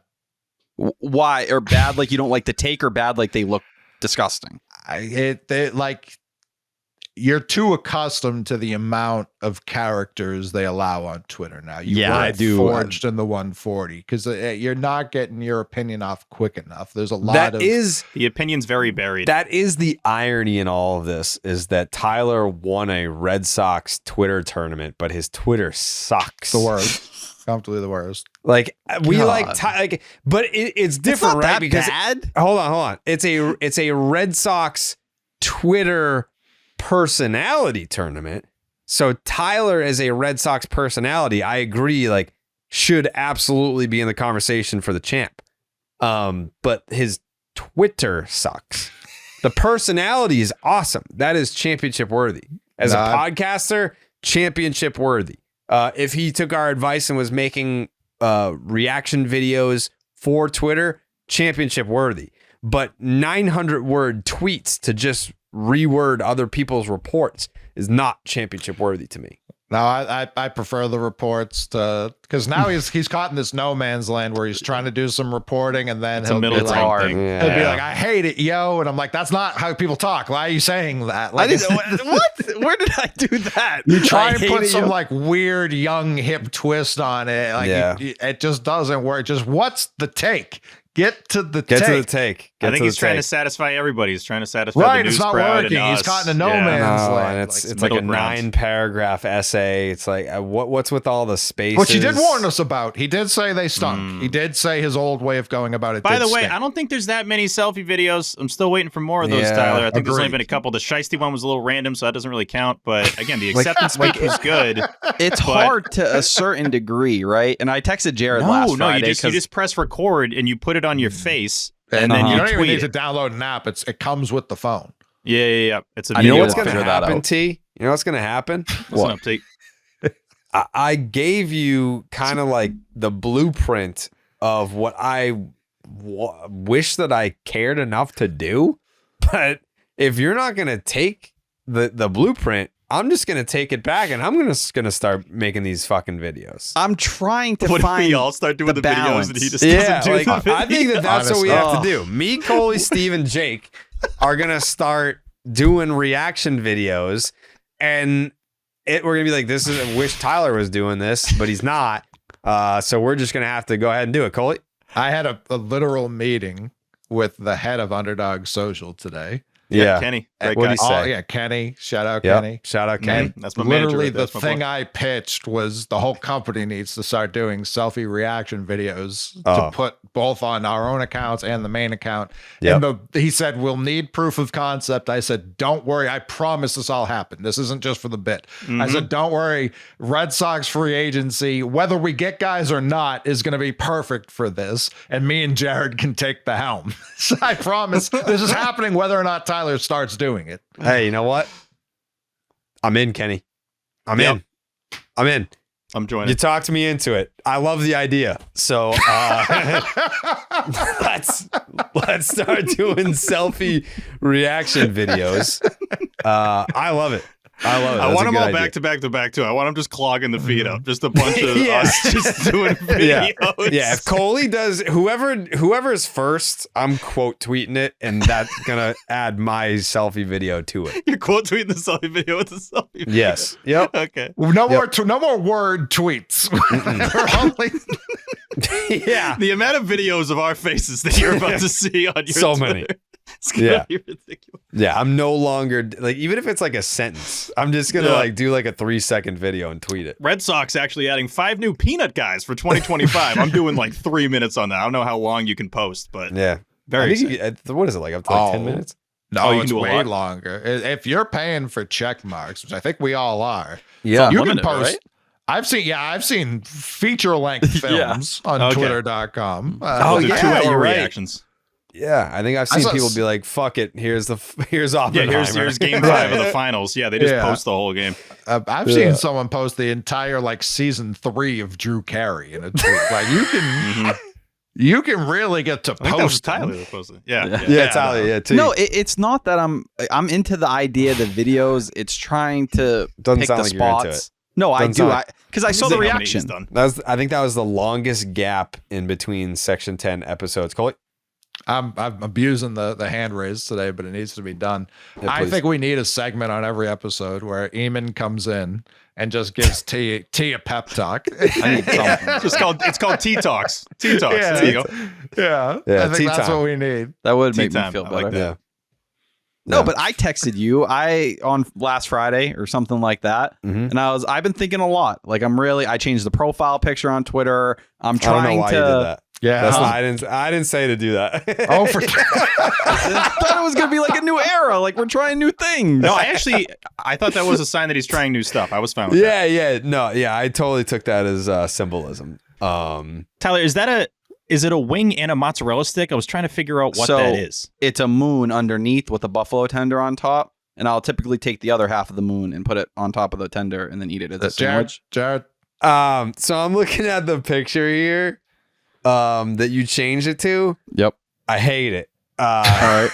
Because here's why. Here's why, Tyler. Nope. Be Listen, honest. This isn't that bad. there's like 8 inches of space between the Yeah. top of your head and where the picture cuts off. Like you got to zoom in. You Is he got to trying like to let look your thin? Is that a goddamn thinning head. thing? Or like Like look look at at all the look space. at Yeah, look for at sure. the like how my profile picture is. Yep. How my head and shoulders fill up that space. Now look at yours. Look at how stupid you look now with the context. I see where you're coming from now. I'm just Yeah. going to offer this counterpoint. Coley's Sure. head is very small in his profile picture. Coley is an artist. That's the angle, and he's got the Zacrum. I'm behind showing him, if my I'm not whole mistaken. torso in mine. You're not. Yeah, Yeah. and it's like he has the Zacrum behind him, which is it's an accent piece. Mm, You don't have that. it's additive. No, you you have got a guy empty in a seats behind cowboy you. hat behind you for some reason. Yeah, I mean, you have your shirt. You have your new shirt in the You have the shot. That's Taikus, a plus. Yep. I changed the banner to snow because it's the winter. Okay. I actually noticed that. I like that. That's Thank a you. nice Fine. touch. You just gotta. You can use the same picture, but like zoom in to fill up that space because it looks awkward otherwise. Okay. It's I a can do bad that. crop job. I was trying to find the right proportions. A lot of people were You mad, didn't- though. They were you like, go didn't back to nail the it. old You one. didn't- Let You me did tell not you. nail it. You did Okay. not nail it. Damn. But for the videos, the way I was trying to look at it was like, I am at work during the day. A lot of people are like, can you film a video? And I'm like, I took a picture and I showed. I'm like, I'm sitting here at work. Look at Jake's crop job. Hold Perfect example. Jake fucking nailed it. Go look at Jake's. Let me look. Jake Yassi. Yeah, Jake's is badass. Oh, Yeah. Jake. All right, this is fucking garbage. It's the exact same thing. This is No, it's not. Are you Heavens, serious? No. Jake, you look good. Don't- I'm not trying no. to hate on you. No, you did That hate on was him. You did hate on him. crazy. And yeah, like there's not crazy like you could fit Abraham Lincoln's fucking top hat on your head in your picture, and it wouldn't be cut out any part of it. Like that's too much space. We're trying to help you. I thought for sure that last episode or 2 episodes ago when we were giving you the advice that the same whiny pussies that think that we bully you would have been like, they were bullying him. But like the feedback was exactly what I wanted it to be. Everyone was like, honestly, that was great advice for Tyler. And a lot of people were like, I'm going to take that advice myself. Like I'm going to start taking the advice that Jared gave to T. So now I'm giving you more advice for your Twitter. I'm giving you more advice for your Twitter, and you're talking shit about Jake for some I'm reason. not. That I was just think crazy. it's, You always Did you terrible. change it yet? no, not yet. I got to do it on Why? my phone. You're talking like this is what I need people to realize. You're talking to Jared, who himself has built massive platforms from MySpace through TikTok. Like he's every single platform he's done well on. And then me and Steve, who have combined run socials for Bleacher Report and Barstool, 2 of the largest social media sports platforms in the world. And you're just like, these guys don't know what the fuck they're talking about. I don't see the vision. Oh, you Red guys Sox are got the a new worst. bullpen coach. I absolutely listen to But that's- everything. I do like. You need to implement then. It goes beyond listening. I'm trying to find the middle ground of breaking those things in. That's what I'm trying to do. Like there's certain spots where putting out a video is a little tough. On YouTube, you're missing the full show because now it just sounds like I'm laughing at Tyler like saying normal things. But Steve's camera, I don't know what it is. His Riverside's blessed with balloons and fireworks and a whole fucking show. I was trying to make a point and balloons just started going up. No, I was just gonna say, Tyler, and this isn't being mean to T. You've only done 2 selfie videos since we talked, and one of them was like the shiesty thing for 2 seconds. The other one was accepting the win. So there's only been 2. Yes, 2, and the first one sucked. Okay, sucked. Out on the first video. And now we're doing it was videos. too quick. It was right idea. Like if you bring out the shiesty as your gimmick, and it's like, like when I was doing my videos, it was like, all right, State of the Nation. There's a theme. Like when I post a video, it's like, oh, State of the Nation. We're about to hear some shit. Like if you post a video, it's like, all right, shiesty time. Then it's like, oh, there's a theme to continue throughout. But you didn't say anything when you put on the shiesty. You just put it on and took like a 3-second video. Like you gotta give the people what they want. Maybe that's what it is. It's like you're kind of teasing the audience, being like, this is what you could have if you acted right. But I don't know.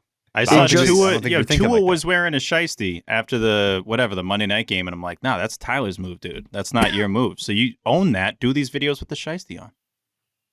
Yes. I think it's just finding pockets where I feel like it makes, or it's possible.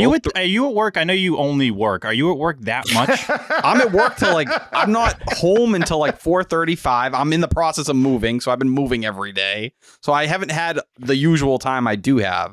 To me, where I was kind of coming from, right, was maybe because, I write on the weekends. Typically, that's when the articles kind of come out. If there was more of a me sit down here, talk for 2-3 minutes on something, post it that way onto Twitter and see how that would play. So it's something different.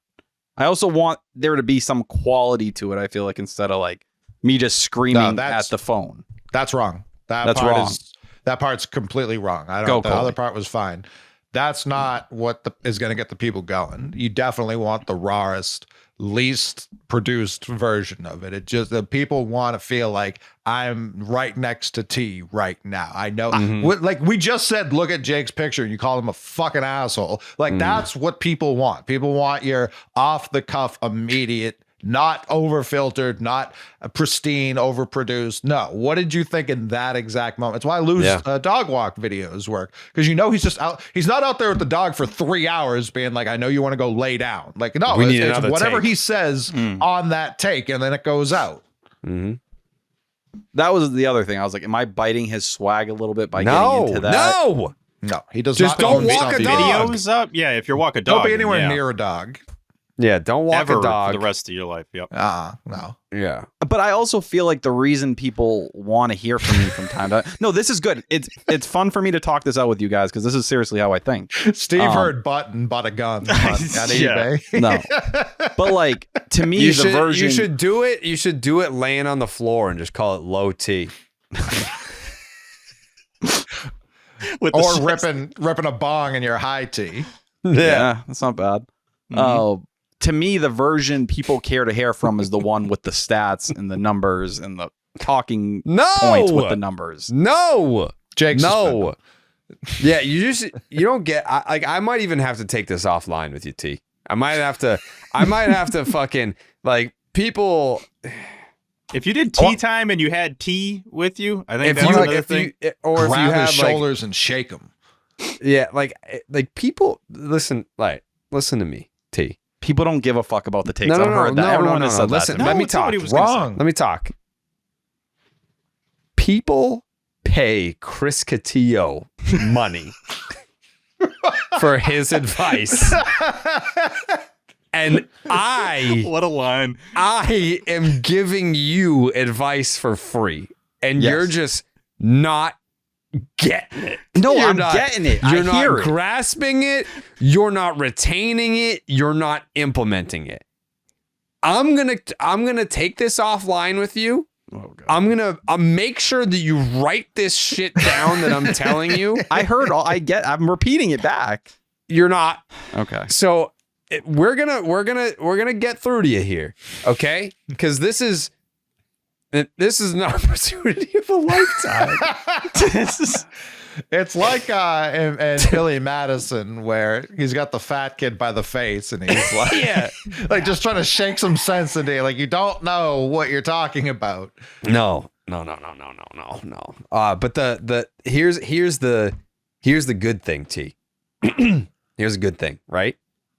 Because the thing that you do have is one of the most important things, because it is something that you can't teach, and that's drive. That's motivation. Top drive. That is number one in drive.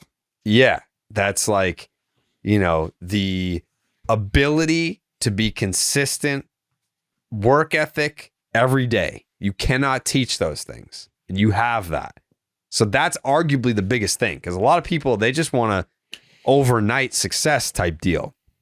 None of this shit is overnight. Unless you're like a TikTok star that had one funny video that blew up, and next thing you know, you have 400,000 followers. Like, congrats. But out here on the Twitter streets, it don't work like that. To build a Twitter audience, it's about consistency. And I mean, you can consistently suck. So it's not just about consistency. You have to be consistently good, consistently like interesting, consistently funny, consistently informative. And you have those qualities. You have those abilities. We just have to put together the right presentation for you. That's all. That's all. And we'll work on that. Because I'd like to think you're coachable. I'm not going to call you coachable. You don't think I'm not coachable? No. As of right now, I wouldn't use that word to describe you, but I think it's in there. I think you have the ability to become coachable. Yes. I don't think you're coachable right now. I think you have the ability to become coachable. Why do you think I'm not coachable? You guys will take it offline. Yeah, we'll take it offline. Yeah. Okay. Why don't I think you're coachable? Why don't I think you're no. coachable? Because the number one thing that I told you to do, you didn't do. And I don't want to say that there are like massive opportunities, but there have definitely been stories that I think if you had done a selfie video reacting to them, they would have done numbies. Like, just the news of the Red Sox getting a meeting with Juan Soto. That's something. The Nick Pivetta QO. That's something. Crochet, McAdam report. Yep. Crochet is something. Yeah. So let's work on that, because the potential is limitless with you. And that's why when I said, and Steve, you'll agree with this. I know you will. But especially after the Twitter tournament, when you won, Section 10 is like the OG bloodline. If I'm Roman, Coley is my right-hand man. That's Jay Uso. Steve, he's Jimmy Uso, because he's the first one to kick any one of us in the fucking face and turn us and go to ITM. But at the end of the day, he comes back. Because his loyalty is to the bloodline. Jake is my wise man. He's Paul Heyman. And UT, you're Solo Sikoa. You're the one that I look at and I say, someday when I want to give up the Ulafala and I'm no longer the tribal chief, I'm trying to put it on your fucking neck. You just are too dumb to take it and you don't know how. So that's why it fits perfect. The OG bloodline, it's right here. But you're not ready for the Ulafala yet. You're just not there. Yeah. But I'm here to teach you. I'm here to train you. You will get there. I feel like I have these pitches that are good. I'm Nick Pivetta. I feel like Nick Pivetta. The rest of it's offline. No, you're Solo Sikoa.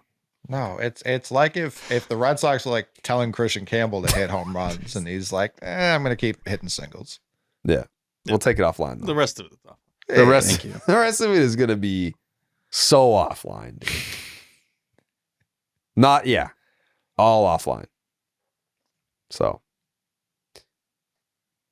yeah, that's going to be fun.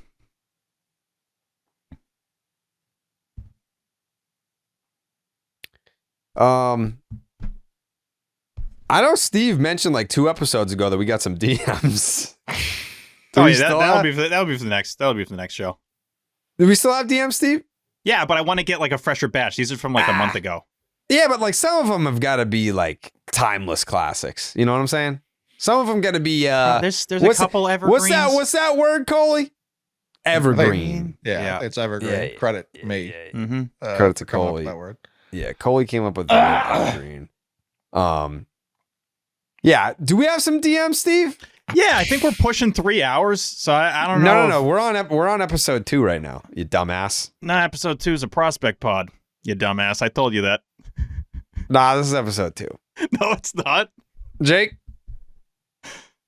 I think we should probably take that offline. All right, let's take it offline. We're gonna the rest of this is offline. Ah, yeah. Episode 2 is offline, guys. Just wanted to let you know. All right, we're gonna take this offline. Yeah, we'll take it offline. 162 Gay shirt is on section10merch.com. Yeah, it's a great shirt.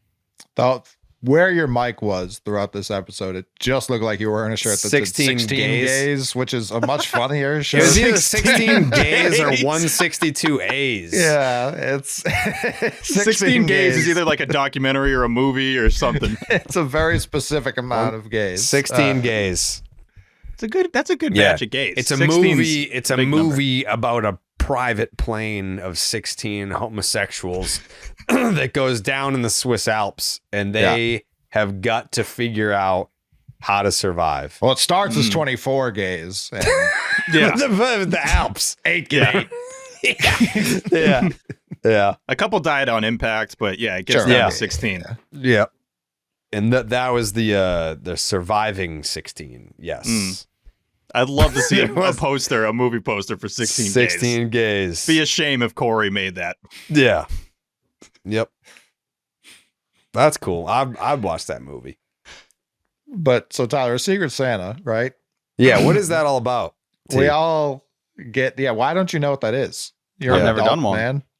But you don't know the concept is more the You've never the heard of troubling it? part. I feel like you got to be a part of one to know how it works. Did you go to school? I did. Have you existed before? Yeah, we don't do that at Brockton High. That's not. We're Why not not? gathering around in a circle to do something like that. You didn't watch The Office, T? I've seen The Office. Okay. I didn't do a ton of Office, but I did Same some. Secret Santa episode. Let's see. Yeah, I wasn't really paying attention to the structure. All right. That was fun. Yeah, that was fun. We'll be back. What? Wednesday again? Next Wednesday night? Technically Friday. Yeah, we'll all be back Wednesday night, but we got a pod dropping Friday. Oh, hell yeah. Who's on it? Jake? Quinn Priester. Quinn Priester. All right. Does anyone have a final thought that's not going to piss me off?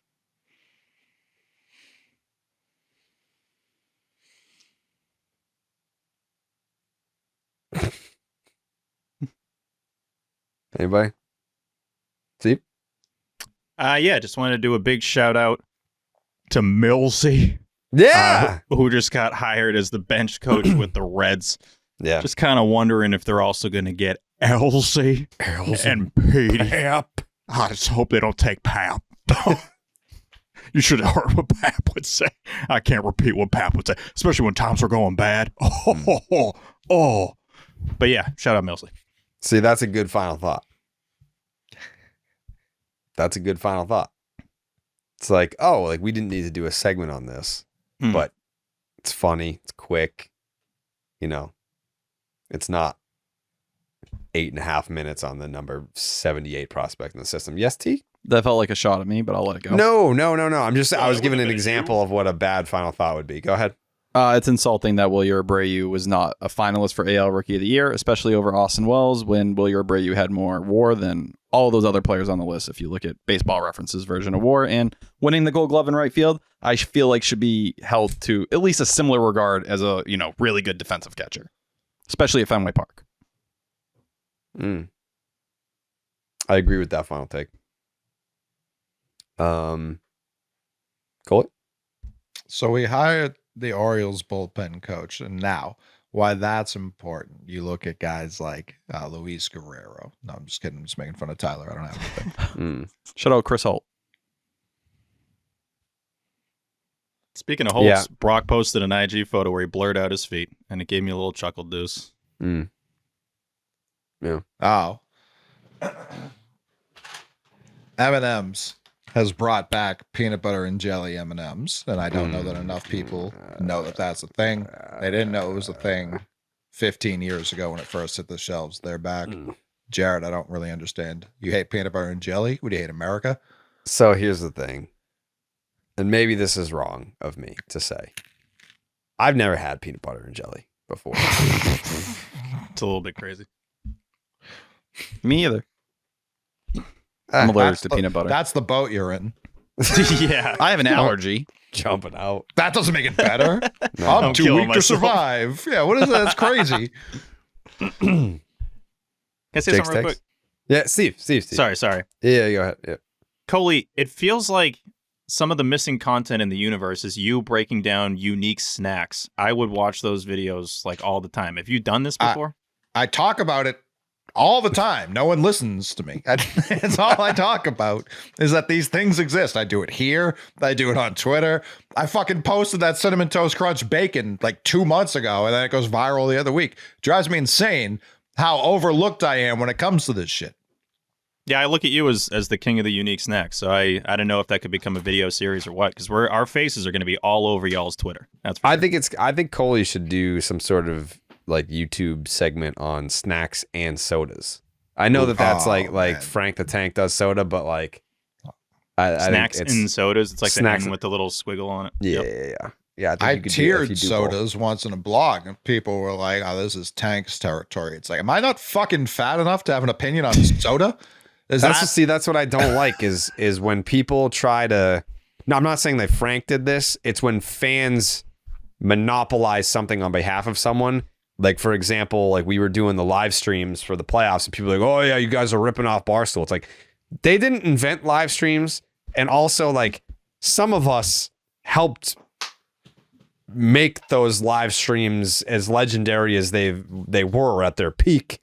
I think it's a little bit different, when other companies that maybe didn't have anything to do with Barstool streams, they do live streams and they try to copy them, but it's like we were actually a part of them. So we're not copying them. We were them. And also there's no monopoly on live streams. I forget what the other thing was. Tyler just brought up an example of like walking down the street talking about the Red Sox into a video camera. That's not monopolized.